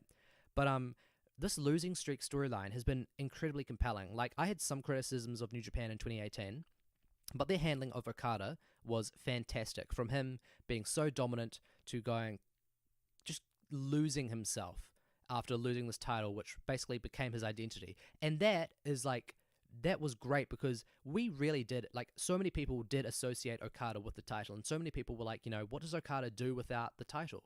And apparently the answer is he fucking loses his mind. He changes his get-up, changes his hair, starts coming out with balloons. Coke Okada became a thing because he'd just be all goofy. He's already goofy, but he's way more goofy in his matches. He started losing easy matches he should be winning. His eternal rival Tanahashi, who he thought he'd finally put away, he suddenly couldn't beat him, and then he ended up actually losing to him. And so this was the bait and switch where we thought, yes, Rainmaker Okada is back. He's going to put Jay White away. He's going to reestablish himself. Look, he's got the shorts, he's got the music, he's got the outfit, he's got the hair, he's all back. And that's why I bought into this match so heavily, because the crowd, they're all like me. They're all yes, Okada has suffered. We've seen his suffering, and now we truly get behind him. We want him to win. Every time Okada appealed to the crowd, he hits Jay with, some move, and he goes to the crowd and yells out. The crowd erupts. And obviously that's helped along by the fact that so many people there would be there to see Tanahashi win, and obviously Okada, not that he needed it, but he did get that rub from, aligning himself with Tanahashi against Jay White at the end of 2018. And so this is sort of a precursor to the main event where you want to see this guy who tried to mess with, the Japanese hero, the Japanese wrestling hero. You want to see him get his comeuppance, and I thought it was awesome. Even though I'm a massive Okada is my dude, thought it was awesome that Jay got the better of this rivalry. Because obviously there's worries about where Omega's going to go, and people have been talking about how, hey, we need Jay White to step up, and obviously, I'm just going to say, obviously Jay White is nowhere near the in-ring talent of Omega. There's a, what is a big thing I can describe? There is a mountain. That's a good one. There is a mountain of difference between Jay White's skill and Kenny Omega's skill. But I will say, Jay White is a way better heel. Kenny is unique. That's how I'll describe his character work. He is unique. And by that, I mean he's very spastic and melodramatic, and he tries to be an anime villain. And that appeals to me sometimes, where I think, you know what? You are so unlike anyone else. But sometimes it toes that line between, you are so unlike anyone else because you are ridiculously goofy, and sometimes it's because that ridiculous goofiness borders on insanity, where it's like, what is this dude doing? And that really appeals to me. But with Jay, it's just straight up, maniacal, evil, cocky cheat. And Jay plays that way more subtly. And I hope that's not my New Zealand bias coming through, but just the way he talks, maybe it's just the accent. But I feel like he's way more believable as this evil guy, as opposed to Kenny, who's he's almost like the Joker, he's like, do you want to know how me and Ibushi met? That sort of, that's the way I feel cringeworthy that I just gave that. But that's the way he comes off to me. He comes off a bit cringeworthy when he talks. But Jay, again, could just be the New Zealand bias. He comes off a bit more natural to me. And so his character work, like in this match, was very strong. He's doing the usual stuff where he's mocking Okada, laughing at his attacks, and it feels natural. If Kenny was doing that stuff, I'd be rolling my eyes. So I don't think Jay is ready to step into the role of replacing Omega just yet. But look, they've had him go over clean over Okada. Obviously there was some interference from Gedo and a few illegal tactic spots, but more or less the last 5 at least, maybe even 10 minutes of the not 10, maybe 5 to 7 minutes. The last 5 to 7 minutes of the match was pretty clean. There was no excessive cheating, and Jay just put him away. And look, this might not have been one of the greatest Okada matches, but we still got that trademark amazing Okada 50-50 exchange sequence at the end, where we just got counters on counters on counters on counters. Hey dude, we heard you like counters. And Jay White kept up really well. There were a few spots they repeated, and the crowd sort of got a bit restless with those, because they were like, we just saw this shit, why are you doing it again? But I thought the finish was awesome, with Okada going for that Rainmaker, and Jay just adjusting himself, pulling Okada in with his own momentum, and just smacking him down into that Blade Runner. And he gets the clean win. And I don't think, this is fine for Okada. Okada is one of those people who can lose a bunch of matches and it doesn't affect him, he is the real ace. I know we all like to say, haha, Tanahashi is the ace, and obviously after tonight I actually might have to take that a bit more seriously, but for a while we were just saying that as a joke because, we love Tanahashi, we want Tanahashi to be the ace, but we all know that Okada was the one with the, record-setting reign, 700 plus days, whatever it was. He was the ace. It doesn't matter if he loses a rivalry for now, they're both young. Jay is 24 or 26, I think they said. Okada's, early 30s. There's plenty of time for this rivalry to develop and for Okada to finally get his win back, because he hasn't beaten Jay yet. He lost to him in the G1, and now he's lost to him now. So, and I don't think he's ever pinned him in the tag match. So that's the next story for Okada. New Japan likes to do that, where they build up the redemption, then they take it from us. But unlike with Sho and Yoh, where they did it over and over, and it just now it just seems pointless even caring about it. Now I'm just more invested in Okada, because I feel like if Okada got a win here, then the idea was probably to set him up for a New Japan Cup run. And I feel like the few detractors Okada had wouldn't have recovered yet. They'd still be like, Okada's still being pushed too heavily. He's still being forced down our throats. We don't like this. And I feel like they still would have been unwilling to support him. But I think if New Japan's really going full on with the, Okada recovery, that he's got to suffer and he's got to finally earn himself back to the main event scene, then I think it's only going to make Okada's eventual return to being the champ that much sweeter. And I think that's a great way to start off with Jay getting the better of him on the biggest stage, because this is Okada's home. He's had some upsets here, but this has been his This has been his kingdom, eh? This has been his palace for the last, what, 3-4 years? 2016? Yeah, like at least 3 years. This has been where he's been a total king. But here he was upset. And the worst thing is, he was upset by someone that is such a, cocky dickhead. But he didn't act like a cocky dickhead to win. He beat him clean in the ring. And so now Okada's got to deal with that. He's got to deal with the fact that, going back to being himself, being the Rainmaker, it wasn't enough. And now we've got to see, like, is he going to develop? Is he going to get more in touch with his Rainmaker roots to try, overcome that? I think that's just going to help Okada become more sympathetic with the crowd because, he got so much love tonight.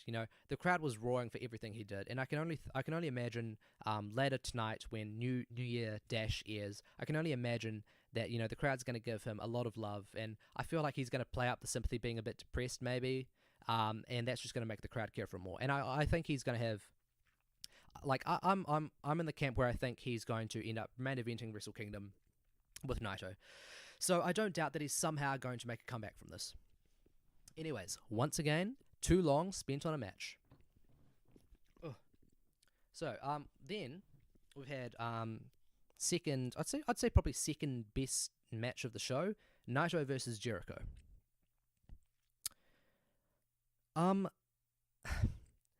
Naito versus Jericho. This was very similar to their Dominion match, but obviously the roles were reversed because we've got Naito. He came in first because he's the challenger, so he gets to go to the ring first, and it's Jericho that comes down. Unlike at Dominion, where it was the reverse and Jericho jumped Naito, and so Naito jumps Jericho, and he's the one that instigates the brawl, and that sort of represented how this match was built to, where the roles were reversed. Like you even had Naito making those videos, and he was wearing the makeup that was like Jericho's makeup. But the idea is that Jericho's makeup is meant to mock like the makeup of Evil and Bushi. Like that's the idea, right? That's what I read into this. And so it's like a weird meta level where Naito is mocking Jericho, who is in fact mocking Evil and Bushi, and like in Naito's way more extreme, being like, I'm going to end your career, that sort of stuff. But he's still being tranquilo, Jericho-san, playing like that. And at the press conference, he's playing up the, the tranquilo gimmicks, all the poses, all the lines, that sort of thing.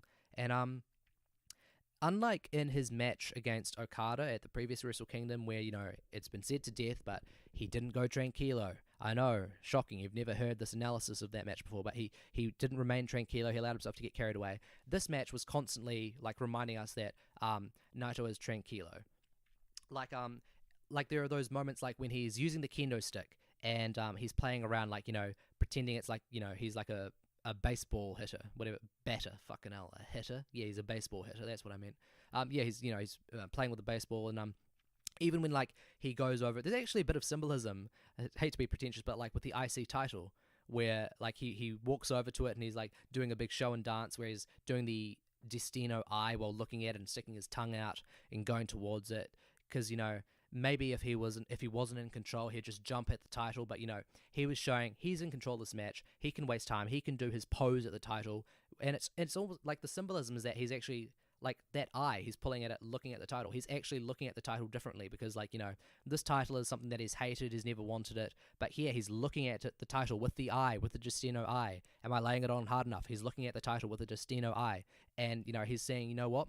I need to use this title. I don't like this title, but this can lead me in the next step and, in my future career. And he uses it, knocks Jericho out, and that leads to the Destino finish. And I hate that I'm jumping right to, like, the end with it, but, like, that's the idea. They were playing up how Naito had learnt from his previous encounter with Jericho that, like, he had developed, because he showed development by, going after Jericho right away, but he also remained true to himself, and he'd overcome his issue from the previous Wrestle Kingdom, and he was able to leave Wrestle Kingdom with a title and, with a win.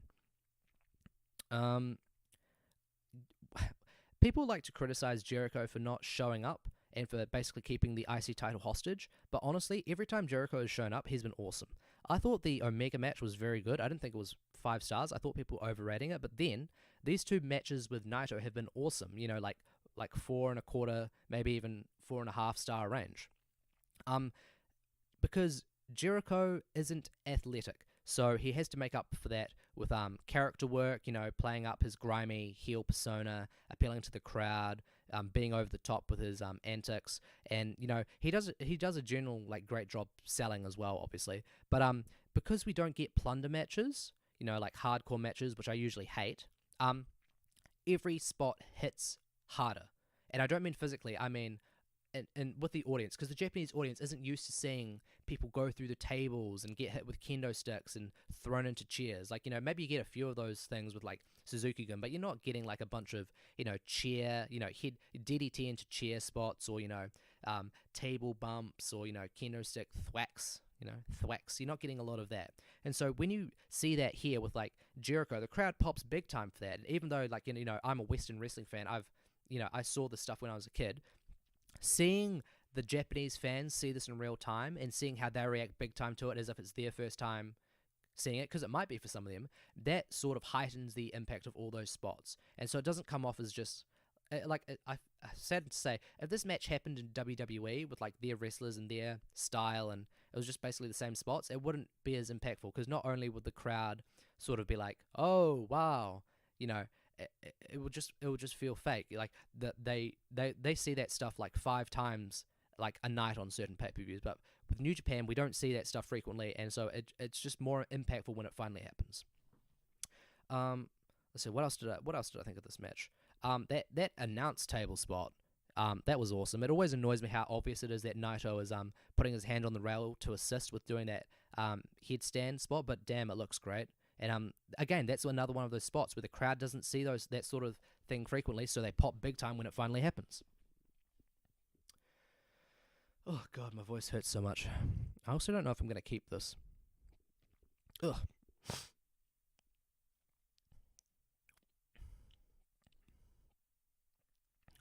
Silence. What else is there to say? Oh yeah, at some point, Jericho regains control in the match, because even though Naito jumped him, the idea is that Jericho is the plunder, brawler, dirty fighter, so obviously that's his yardstick. Naito's a big match wrestler, he likes to slow things down, whereas if Jericho's going to force you into, a bloody brawl, you can't slow that down, it's just going to go that way. So, eventually, Jericho gains control, but obviously that has to build up for Naito's comeback. And Naito sets up his comeback. He hits all of his traditional moves, the rebound off the ropes, his neck breaker from the middle rope, drop kick to the back of the head, all that stuff. And then Jericho cuts his comebacks short twice when he puts on the Walls of Jericho. And those were great moments, because it finally looks like, Naito's finally getting some steam going. There he is. He's caught in the signature move. And I remember this from the Omega match, the Jericho Omega match. People were complaining about the rope break. People saying, it's no DQ, blah, blah, blah. And people have already explained this, but just again, for those who aren't sure, the rope break is different to being a disqualification. The rope break means if someone's holding the rope, a submission will not count while they're holding the rope. It's the equivalent of someone trying to be pinned outside the ring. It's no DQ, but that doesn't mean that there aren't still some rules for how a match is won. It's only for how a match is administrated that the no DQ applies. But you can't pin someone outside the ring, and you can't submit someone when they're on the ropes. So that's why I bet big time on the sequences with the Walls of Jericho. But luckily, New Japan was smart enough to avoid that entirely, because they didn't have Naito really tease going for the ropes, because maybe they knew they were going to get that sort of stupid criticism. So instead, they had the kendo stick on the side, which Naito managed to get close enough to whack Jericho out of. And we never actually saw, I don't think, like if this kendo stick was placed in frame at a certain time or something. But it worked perfectly, because we have like a close-up on Naito, and then we get a different angle, and there's the kendo stick. Then it starts, thwacking away at Jericho, and finally gets him off. Another thing, Jericho hit 2 code breakers, and that is big in the New Japan lore, because, if you hit a finisher once and it doesn't finish, that probably means you're like a C-grade wrestler, and, you're not very important to us. But that's different at the Tokyo Dome, where you usually get at least 1 finisher kick out. But here we got 2. So technically we got 4, because there were 2 Walls of Jericho sequences, and Naito survived them, and then there was a code breaker, he survived that, and then a second code breaker. And when that hit, I was thinking, wow, I know New Japan, they protect finishes. This actually might end here. And the crowd was biting on it as well, I thought. And obviously, Naito kicks out. And that is a big moment. That is a payoff to all of New Japan's work that they put towards their matches, because they've taught us, one kick-out finisher, unlikely, but possible. Two, almost certainly not. And I'm just so glad that it's not like WWE where they go overboard on that all the time, because when I watch their shows, I'm always thinking, oh, their finisher, this is going to kick out. And then when they don't, I'm usually just like, ah.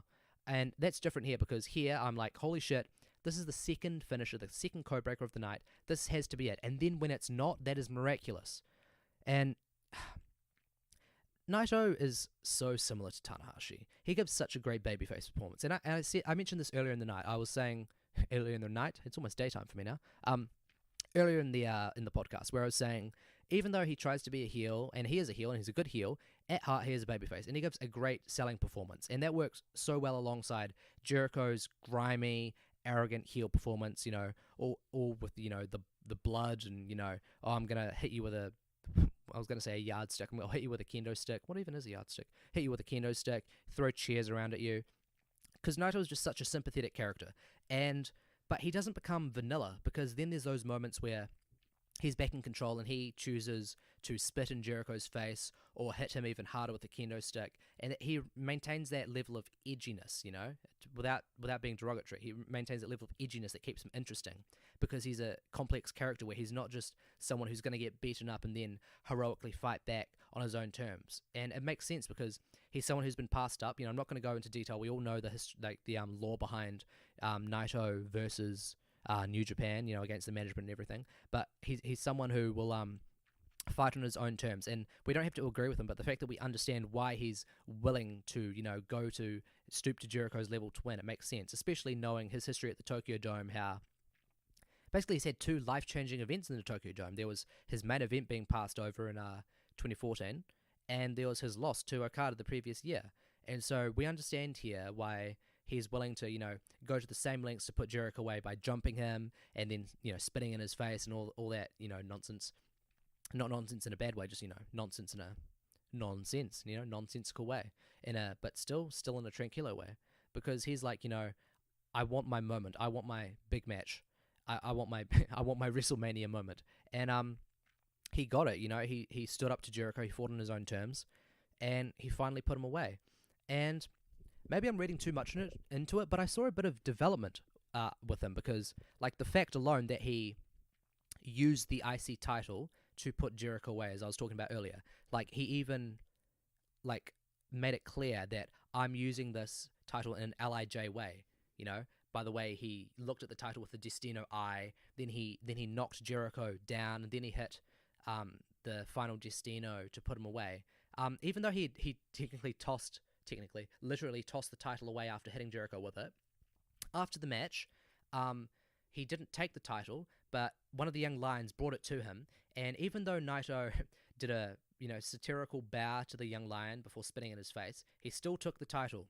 And he walked away with it. And he was holding it underarm and sort of dragging the other side of the belt. What would you call it? The other leg, the other arm of the belt? What would you call that? He was dragging part of the belt, but it was not like he was going full on trying to sell, like, hey guys, look at me, I'm dragging this title. So I was wondering, like, those two spots, the fact that he walked out with the title and the fact that he used the title to win the match, does that imply some character development? Like, not necessarily as Naito fans are horrified of, that he's going to be stuck with the IC title, but maybe that he's grown to actually appreciate the title, because this was a match where, like, this was the match where he had to fight the most for it. Like, those matches with Tanahashi and Suzuki, like, they were hard-fought matches, but they're in kayfabe, at least they're not on this level. They're not as physically demanding, where he's getting driven into tables and chairs thrown in his face and everything. So in storyline, he should have a greater attachment to this title, because the idea was that he wanted to rid New Japan of Chris Jericho, and I'm not sure, maybe this is just me adding storyline with his not, but I feel like I've heard him say that he doesn't like the style that Jericho's brought. Even if that's not in storyline, you can imagine him saying that. And the fact that he's had to stoop to Jericho's level to win the title, surely that's got to make the title mean more to him at this point. I mean, look how much hell he's gone through with these two matches over the IC title with Jericho. Surely he's got to be at some point like, you know what? I thought this title was terrible because that's the title that was passed over for me, and I never thought it was that important to begin with, but I've made this title into something. And maybe that's why we saw those little hints of him embracing the title. I just noticed my analysis / review has been more about the results and consequences of the matches on the show rather than like talking about the matches themselves. But I think that's more interesting. And you know what? This is my first episode. Give me a break, guys. You know, 2019 resolution: stop judging Lewis on his first episode. He'll get better. Just stick around. Anyways, do I have anything else to say on this match? In general, it was very cathartic watching Naito tee off on Jericho in even more brutal ways than Jericho was teeing off on Naito. And as I feel like we've been saying for years, I'm looking forward to Naito's coming year. People have been talking about how they think Naito's 2019 is finally going to be setting up him and Okada for the Dome again. That would be awesome. Naito has slowly become one of my favorites. It's like Okada, Tanahashi, and Naito. They're up there. Okada's been number one for a while, but I'm thinking like maybe temporarily I'll just put Naito up in there. I'll just slide him up in there. But no, like Naito's. I've been buying into his redemption story as well because he also had a pretty traumatic 2018, obviously, because losing what should be his redemption at Wrestle Kingdom. Not that I did at the time think he should have won, even though Okada was my boy, but I really like the story that played out with Okada holding the title. But yeah, and Naito losing first round of the G1, of the New Japan Cup, then missing out on the G1 finals. But you know what?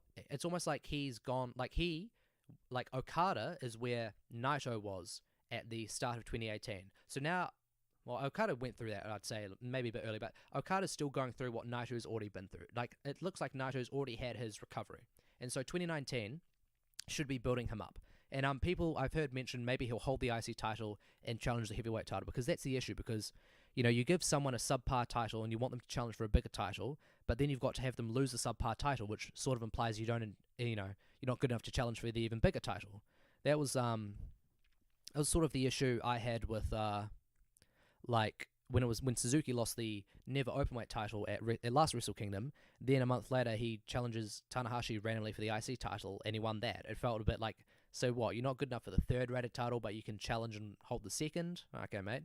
But yeah, so do we have Naito lose the IC title at some point, but we just keep him dominant otherwise? Because that always throws me. So it would be awesome if he held the IC title all year and we really stuck to that storyline of him building it up, and then they have the double title match against the heavyweight champ, probably Okada at the time, and then he wins both, and then Naito fans rejoice because, it's been building to this, the double champ, and then he can hold both titles. Maybe they even get unified. Honestly, I wouldn't mind that, you know?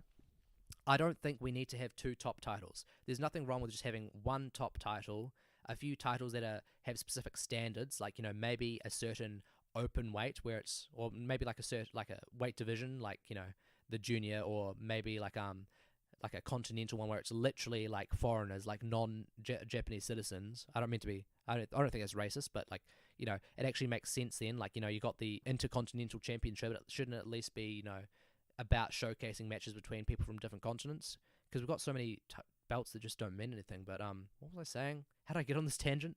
Oh yeah, combining the titles, because you don't need the last two matches of every Wrestle Kingdom to be two titles. You can just go back to classic wrestling, setting up general storylines, like Jay White and Okada. You know, that wasn't about a belt and it was set up well. There was also, like, a few years ago, there was Goto versus Naito. I remember at the time, I'm pretty sure it had a good setup, like, with them antagonizing each other through, like, the G1 and through the latter half of the year. Maybe I'm making that up, though, just to justify this. But we don't need two titles. It never made much sense to me having the IC title when it clearly meant so much less than the heavyweight title. But hey, let's see what Naito does with the IC title this year, and whether he can actually elevate it to being equal to the heavyweight title. And then we'll have the WWE Championship and the WWE Universal Championship essentially, and that's obviously what we all want. Finally, my voice is so raw, but I finally got to the final match. Omega versus Tanahashi. This was not 5 stars, But this was this was very damn close. I totally bought into the drama. Tanahashi came out of nowhere to win the 2018 G1. His year started off terribly from his previous Wrestle Kingdom. Like, relatively terribly, I mean. Like, it wasn't actually bad, but, he had a pretty dull match with Jay White. He looked okay himself in that match, but it wasn't that great. Then he lost the IC title to Suzuki later that month in January, which was a great match. Made it to the New Japan Cup finals, lost to Zack, which was a one of those Zack torture porn matches I was referring to. Then does extremely well in the G1, comes out of nowhere to actually win it. And then we're all like, holy shit, the Ace is back. And now, after tonight, the Ace is back. The Ace is the Ace. I totally bought into that drama of the whole story of Tanahashi being away from the title for, what was it, like 4, 5, at least 4 years he's been away from that title. Almost 4 years at least. Been away from that title, and the idea of, is he really washed up? Because, they'd done that story with him not being able to beat Okada for so long. And that was another thing I forgot to mention about 2018, his great series with Okada. But I really bought into that story, like, maybe the old Ace really has gone out to pasture. Okada's established himself as the true Ace in that time. He surpassed Tanahashi's defense record. He established the longest day-to-day reign of an IWGP title reign, if I can get my words out. It really, like, it's beautiful storytelling based off someone else's story, because it really did look like Tanahashi was being forgotten. But then Tanahashi comes out, and he sets himself a new record. He builds on his already established record. 8 IWGP Heavyweight Championship reigns. This was such an awesome story. Tanahashi comes from nowhere, reestablishes himself, and against Omega, who was like the bright new shiny toy who'd like captured the hearts of Western fans everywhere. This had the issue, and I don't think it's an issue, but people will complain, as I've seen them complaining already, of the quote-unquote slow first 20 minutes. So this match went 39 minutes, and people were complaining that the first half didn't have anything important. People always make this criticism about epic matches, and when I say epic, I don't mean in, the 12-year-old's use of the word. I really mean this felt like an epic match. And with big matches, you can't rush into things. This sounds like some really basic shit, but look, you can't just have someone, like, this isn't the sort of match where, like the Ospreay and Ibushi, where there's basically no story. It's just, I want to prove I'm the best, that sort of thing. Here, there really was the story of the generational rivalry. And they played that up, they played up that story really well in ring, as I'll explain in a bit. But the slow part of the wrestling match is just getting you accustomed to the match. Like, even if you think it's time wasting, it's important time wasting. There is meant to be a difference between, the guys locking up and, boasting and getting in each other's faces, and compared to the final 10 minutes where it's big moves, long selling sequences, big focus on facial expressions. There's meant to be a difference. So even if I was to say, I understand what you mean by calling it a waste, of time, it's an important waste, because it's meant to make those last 20 minutes feel that much more important. So the story coming in here, this match got a lot of hate in the build-up, because people thought they were doing Russo-esque blurring of the kayfabe lines too heavily, like with Omega criticizing Tanahashi for his style of match and vice versa. People thought this was, that people should be saying, I'm a more dominant champion, not, this puts, your style of match puts people to sleep. The thing is, let's just put my glasses down. In competitive scenes like sports and even esports, it is a common thing to criticize someone's style. I follow football, and there have been people who have criticized teams like Chelsea in the past, saying, oh, they win, but they park the bus. So even if they win, who cares? No one should be proud to win like that. Or even in esports, for those who aren't as lame, esports is like, competitive video games. People will say, oh, this person's really good, but they use a boring character whose style we don't like, so who would want to win like that? that's just all Tanahashi and Omega were playing up. I don't even think this was necessarily a heavy blurring of the kayfabe lines. This was because like they don't need to say, "Oh, I'm going to be more dominant. I'm going to be more dominant," because I mean that's such a basic storyline. It's almost embarrassing because Omega would just say, "I'm the one that ended the most historic IWGP Heavyweight Championship reign, and I'm the new champion. I'm the new guy." And Tana would just say, "I have the most historic reign with the IWGP Heavyweight Championship." And then there's really no story. It's just, dick measuring contest. I'm better. I'm better. But here we got something way more interesting with this generational, not generational rival, but, this generational face-off. Because you've got Tanahashi talking about how his matches, are more story-based. He didn't really say that, but that's, what he was implying. There's more emotion in them, whereas Kenny's are like fast food or some term like that, where they're high-octane, fast-paced, but you almost like don't get to stop and enjoy the view. And, Kenny's retort was obviously, Tanahashi's matches, aren't interesting, they're boring, and he always has the same match with Okada. And yeah, maybe that's blurring the line a bit too heavily at some points with kayfabe, but I could suspend my disbelief to imagine, if I really wanted to imagine this was real, it's just like two guys just talking shit about their style. It's just, Manchester United fans saying, well, who cares if we haven't won the title in 5 years. Every team like Chelsea wins it in a really boring way, so we'd never sink that low. It's just similar shit talking to that.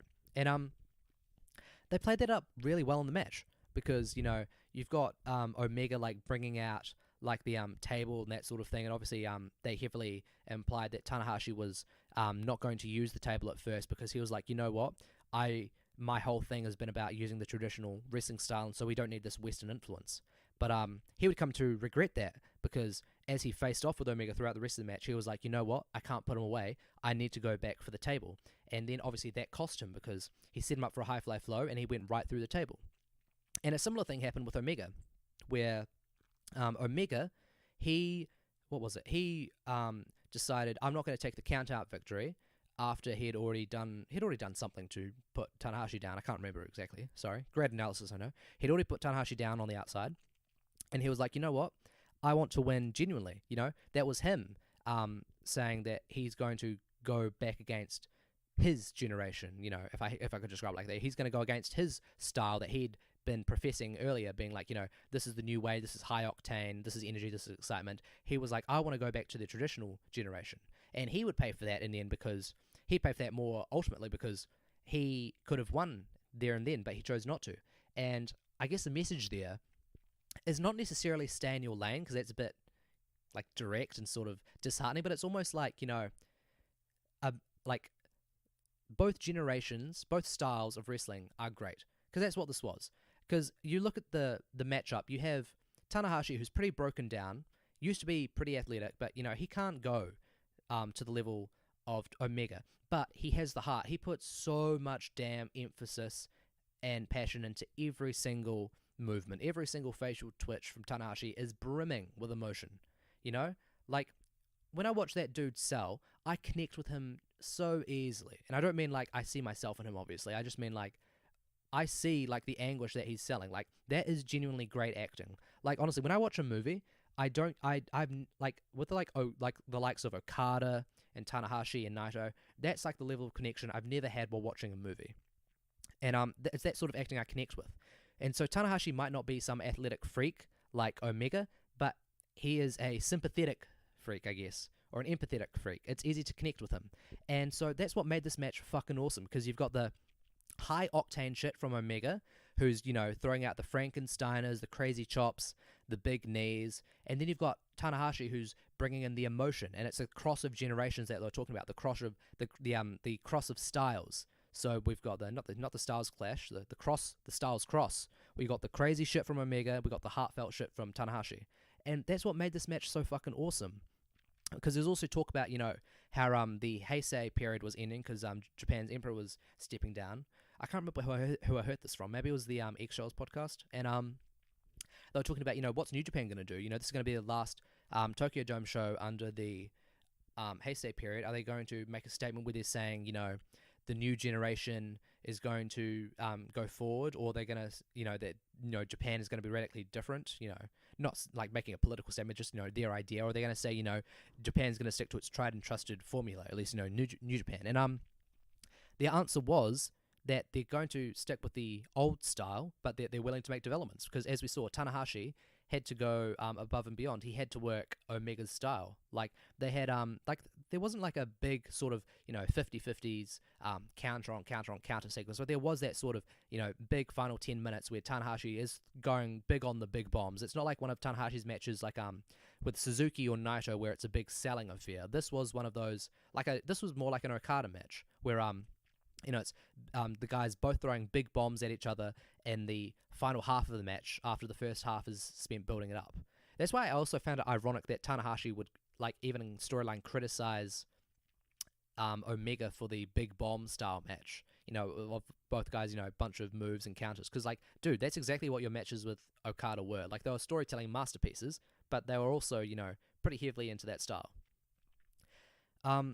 But yeah, I totally bought into the drama of the end where you see Tanahashi, he's been working over Kenny's leg. I'll get to the selling in a moment, by the way, of Kenny's leg. He's working over his leg. He's worn him down. He hits the 2 high fly flows, but Kenny kicks out, and damn, that's usually how it goes for Tanahashi. If he can't win the match after hitting 1 high fly flow, that's usually not going to be it, But, he just fights on, and he ends up throwing himself up to the ropes, hits a second proper, third overall high fly flow, and holy shit, he got the win, and I jumped right out of my seat. And I sort of, it's not like I black out, but you just you get so impassioned about something that you just you forget everything. You sort of it's like you have I can't remember what it's termed, transcendental experience or something, where it's almost like you go out of your body and you're watching yourself from overhead. And I feel like I'm getting way too deep into describing my reaction to a wrestling match, but that's what it was like, because I can't believe I'm saying this. It's 2019, and Tanahashi is IWGP Heavyweight Champion. What the hell? And the story they told, with the clash of styles, and, this generation style against this generation style, it was brilliant. And Tanahashi was forced to face Omega, to fight on Omega's own terms, sort of similar to how Naito realized he'd had to fight on Jericho's terms.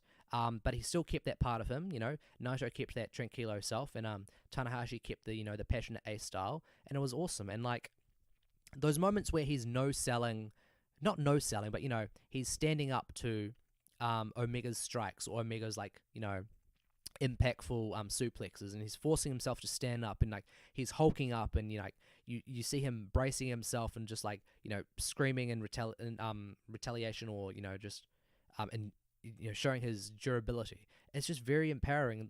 That's the very basic shit, on a primal level, that appeals to us as wrestling fans, because pretty much we just want to imagine ourselves as our favorite wrestler, I think, or certain wrestlers where we say, what, I wish I could approach life like this, where something hits me, but I just I grip my teeth, I scream, and I just get up.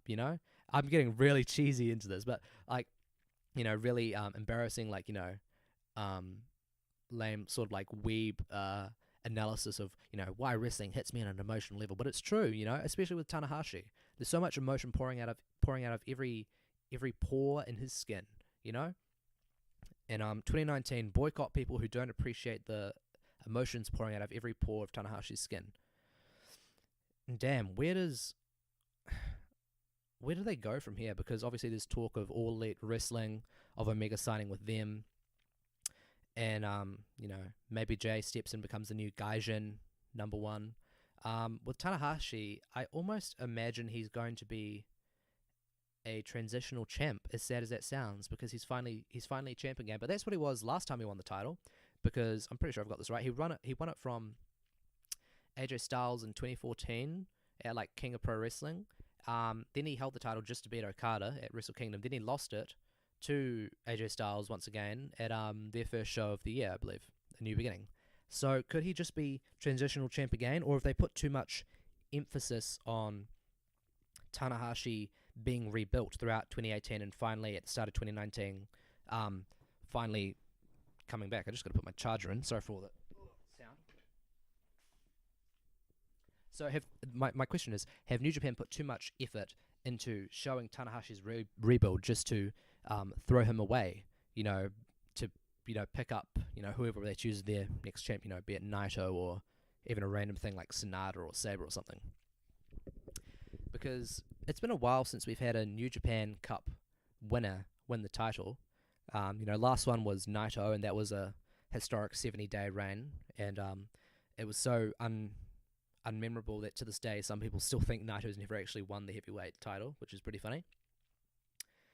So, yeah, I just have to say I'm really stoked that Tanahashi is the ace, because I bought into this story of, him thinking he's washed up, but wanting to show that he can still fight today, and he can still fight today his way. And it's such a basic story, and there's no one who probably could have done a better job at telling that story from a visual standpoint. And Omega was the perfect opponent, because when I think of someone who's bombastic, all ego, and even if you buy into the negative side that you think Omega's all for show, and he's not the wrestler, haha, he's all for show. He's not like about putting on a passionate storytelling performance. That just makes that made this match so much more important. Even if I didn't necessarily think that, just keeping those ideas in the back of my mind, like, oh, some people think that Omega's bad for New Japan, and just an aside, every time I think that Omega, like, I wouldn't care if Omega left, he always gives me an amazing performance. Then I'm like, oh yeah, he's actually one of the greatest fucking wrestlers in the world. I'd be heartbroken if he left for WWE or any other promotion. What was I saying? Pretty much. Omega's fucking awesome. Tanahashi's awesome. One thing I wanted to touch on, because this has already come up online, the leg selling from Omega. Just the selling in general, because I've seen some people on Cage Match giving this absurd ratings, like 2 out of 10. Like, if you give this a 4 out of 10, like, you're saying this is bad, like, this is, like, marginally bad, like, I understand that, but when you're going like 3 out of 10 for a match like this with so much emphasis on storytelling, first of all, if you just don't like these wrestlers, or you just don't like New Japan, if you want to pick like an easy way to criticize a match, you go after the storytelling.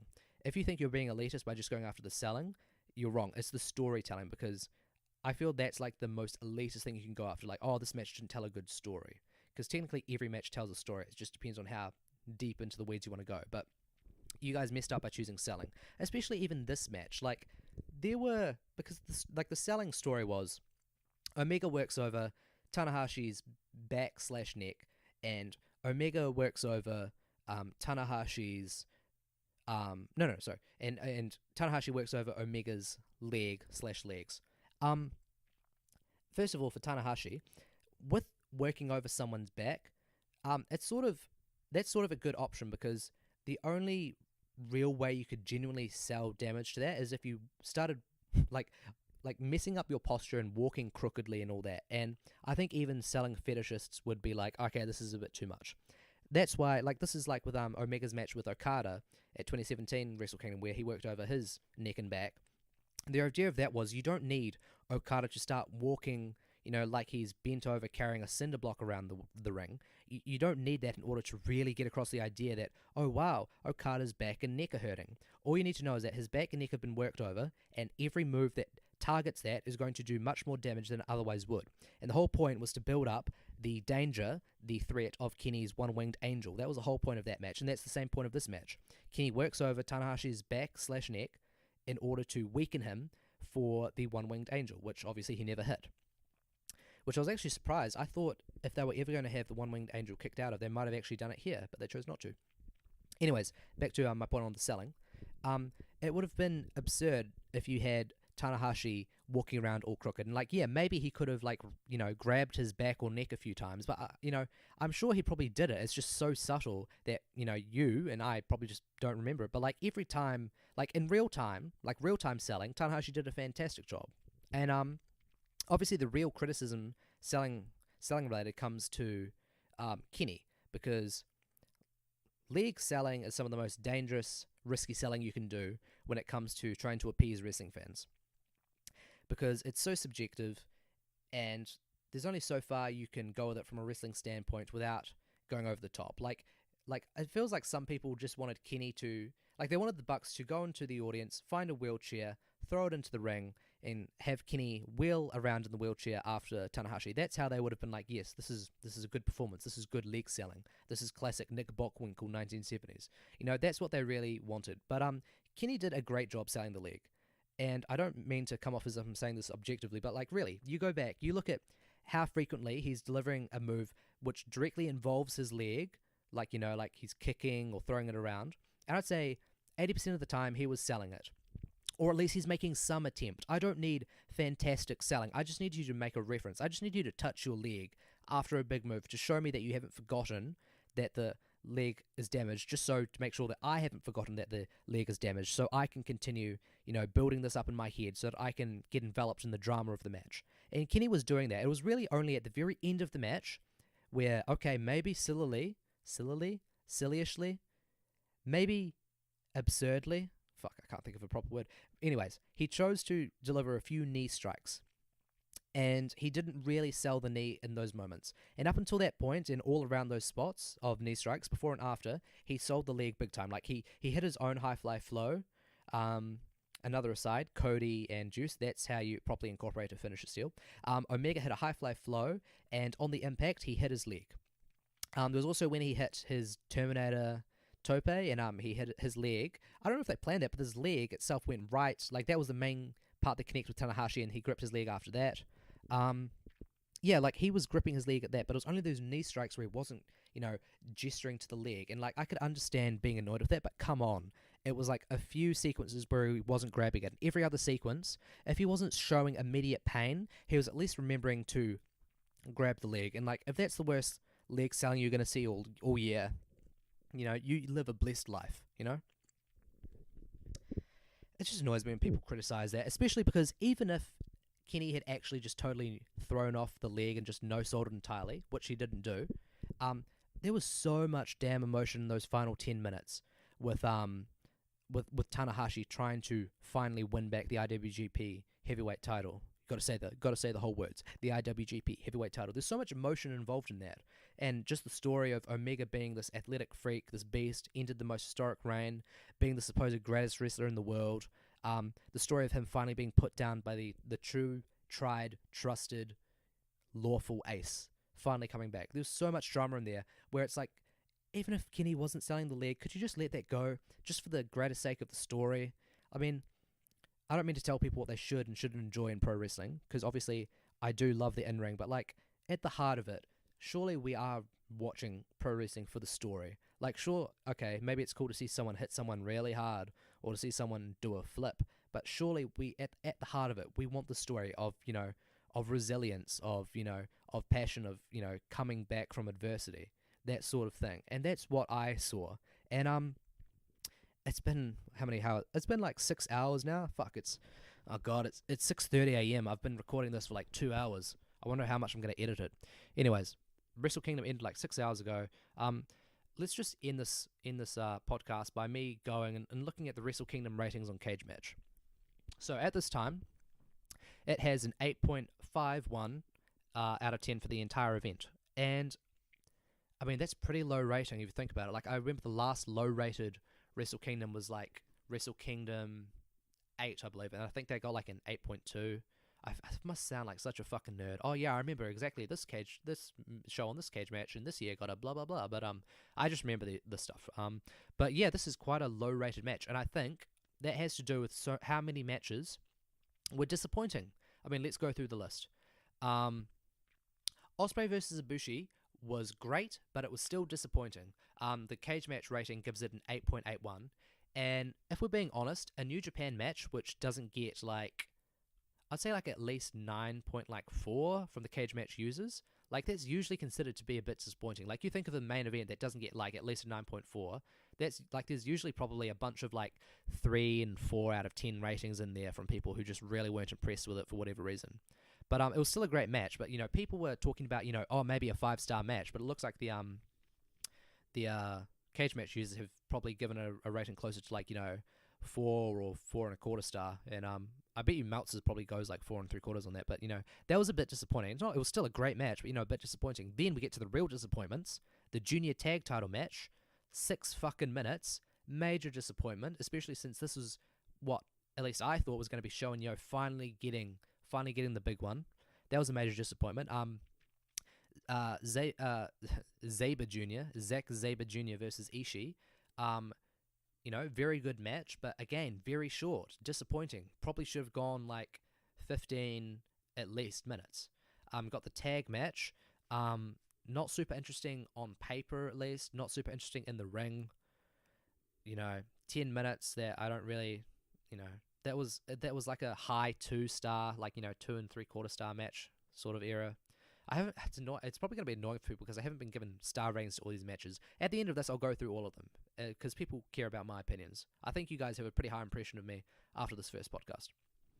Juice versus Cody, worst match on the show. Probably even worse than the Never Openweight Gauntlet. The only reason I didn't like the Gauntlet so much and barely talked about it was because I just hate the titles that the match was based around. But Juice versus Cody was the worst on the show. This was never expected to be a great match. It was always expected that Cody was going to drop the titles. But even then, Cody at least gave us a solid match with Ibushi gave us a solid match from Cody previous Wrestle Kingdom, but Juice couldn't do that here. And then major disappointment, Ishimori versus Kushida. This is the first time in quite a few Wrestle Kingdoms, probably going back to maybe 2016, that we haven't had a run of 4 great matches, at least 4 memorable matches. And I've already gone into detail. Ishimori versus Kushida, disappointing. Jay White versus Okada, a bit disappointing. I did expect it to get higher ratings on Cage Match. It's currently got a 7.6, and I would have given it like a 4 1/4, which would have been like, usually my ratings are equivalent to like, I was expecting this to get like a high 8 out of 10 rating from the Cage Match users. Sorry, they're called Cage Match inmates. I should probably use that term. I'm not sure if some people just can't buy into Jay White like I can, or maybe it's some people who just have issues with Okada. I saw most of the comments like that were negative commenting on Jay, so I guess it's more about him. I don't know what to tell you. It really looks like New Japan's going all in on Jay. They just had him pin the ace. Can I even still use that term now that Tanahashi's won the title? Look, I still think Okada's the ace. I'm sorry, okay? Look, Jay White, New Japan just had him pin the ace at Wrestle Kingdom in his home ground, essentially. So if you're not enjoying New Japan with Jay White, you might be disappointed in 2019. He might win the New Japan Cup, and he might even challenge Tanahashi. Because I think I actually saw on the Classic Japanese Facebook group that someone posted from New Japan's Twitter. Actually, I've got it open in a tab. Let me check. Yeah, it's Jay White going to Tanahashi at the post show. With all the sponsors on the back, and he's giving interviews. I can't think of what it's called. Yeah, great content, I know. And he seems to be challenging him for the title. So, I don't know what grounds he could challenge him, because he already challenged for Tanahashi's briefcase, the G1 briefcase, and he lost. So what grounds could he possibly have to challenge him? But maybe this is just him establishing himself, saying, hey, I'm going to come for you.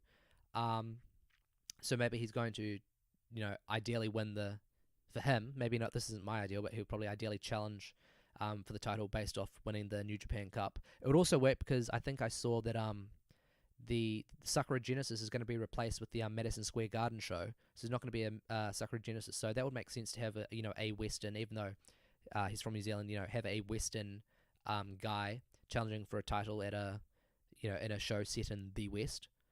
I thought the match was I thought it was a great match. I'm going to have to go back and rewatch all these, but I'm surprised this is getting sort of just okayish reactions. Anyways, Naito versus Jericho, that's got 8.97. So it's, high 9s. That was better rating than their Dominion match, which I thought was pretty much equal, though I did enjoy the story here, obviously, because, Naito's one of my boys, and he got the win. So I'm also pretty stoked on I was pretty stoked on this match. And then there's Tanahashi versus Omega, and this was really all over the place. Because I was watching the ratings. God, this isn't thrilling. You know what? I think there are people who care about the cage match ratings. There are people who are like really, I don't want to use the word autistic, but really into the details on cage match. What wrestling matches and shows get rated what. And Tanahashi versus Omega has a 9.15, and I remember last year I was shocked when Naito Okada was barely getting a 9. I was like, wow, I thought this was great. But I think that match at the time was really more down to a lot of people being disappointed in Naito and just the general Okada detractors at the same time, which is pretty big, crossover demographic. But this year it seems to be people who are mostly just not fans of Kenny Omega. They're not fans of his title run. thus far.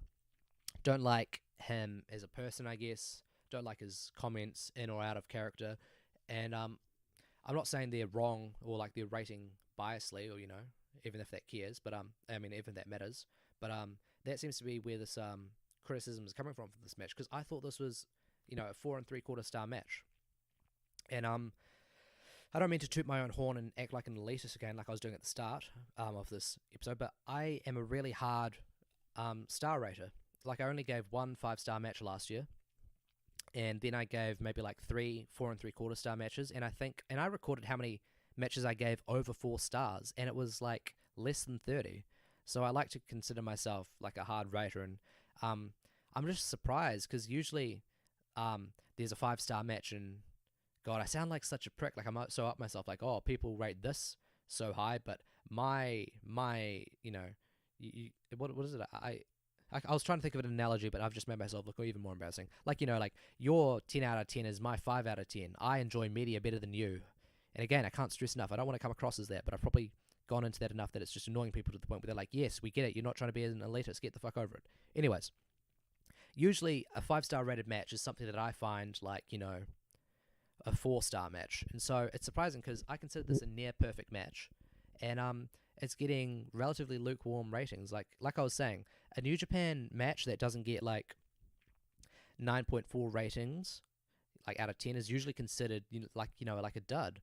And the fact that this is a Wrestle Kingdom main event that's getting only 9.1 right now, you have to consider that a disappointment. To when you consider that we had that great streak where we had Okada Tanahashi from Wrestle Kingdom 9. And then Okada Tanahashi Wrestle Kingdom 10, then Okada Omega, which were all like high 9.6s. Again, I probably sound so nerdy being able to recite these ratings and going into detail and talking about them. But like I said, they matter to some people who are stupid like me. And so, yeah, because last Wrestle Kingdom was like really the one where we got a shock, because before that there were the 3 Wrestle Kingdoms where they're like 4 solid shows in final matches in a row, and a killer main event. And for the second year in a row now, we've had a main event which has been a slight letdown. At least, I mean, not for me. I loved Okada Naito last year, and I fucking love Tanahashi Omega this year. But this is also the first year when we didn't have a string of great matches. Like, we did have Naito, Jericho, and Tanahashi Omega. So those are 2 great, and obviously we had Jay White and Okada, so that's 3 great. But that was the streak, and obviously Okada and Jay White and Naito and Jericho could have been better in my opinion. Like, they were great matches. I think they were both like 4 and 3 in 4 and a quarter, sorry. But they could have been better, and the cage match users seem to think as well. And obviously Ishimori and Kushida being a dud, not like a full on dud, but disappointing, doesn't really help. Ugh, God, I've been talking for so damn long. I don't know if I'm gonna edit this, just put it up as a full thing. How am I even gonna release this? YouTube? Maybe YouTube? Oh well. Anyways, this has been the first episode of Pure Grade Puroresu. Again, my ideal for the show is basically going forward in 2019. I'm going to be reviewing the major promotions. New Japan, All Japan, Noah, Dragon Gate. Those are the ones I plan on focusing on, just because New Japan and Dragon Gate are the ones I'm most interested in. I also follow Noah pretty closely, but they've been disappointing at times. And I really want to get into All Japan big time. And the shows are just going to be me doing my solo stuff, but I also want to look at old Puroresu, I want to look at, like I've been watching Torimon, also All Japan from like the 90s, and I'd like to do like end of year roundups. So, I don't think it's super fun when you're just reviewing modern stuff. Like, I like to go back to old stuff and be like, let's look what All Japan was doing in 1992, or, look at some standout matches from Torimon, that sort of stuff. But yeah, I don't know how heavily I'm going to edit this. I might just throw this up on YouTube, because I know people will be like off the high of Wrestle Kingdom. They'll be looking for reviews and everything. So, I might get some traffic from that. But this will be fucking 2 hours from a YouTube channel or a podcast that'll have 0 viewers. So let's see how it does. But you know what? I might just throw it in the Classic Japanese Facebook group. Shout out to those dudes who are listening to this. Shout out if you fucking made this to the end. I can't imagine you would. It's 2 hours. Goddamn. But yeah, this has been the first episode of Pure Grade Puroresu. I understand this is a pretty shit episode. I'll fucking get better, don't worry. I don't make any promises on how frequent the episodes will be. But yeah, stick with me, and together we'll Change the world. Kenny Omega. 2018. Rip. Hope he doesn't leave, eh? Anyways, that's all from me. I'll catch you guys later.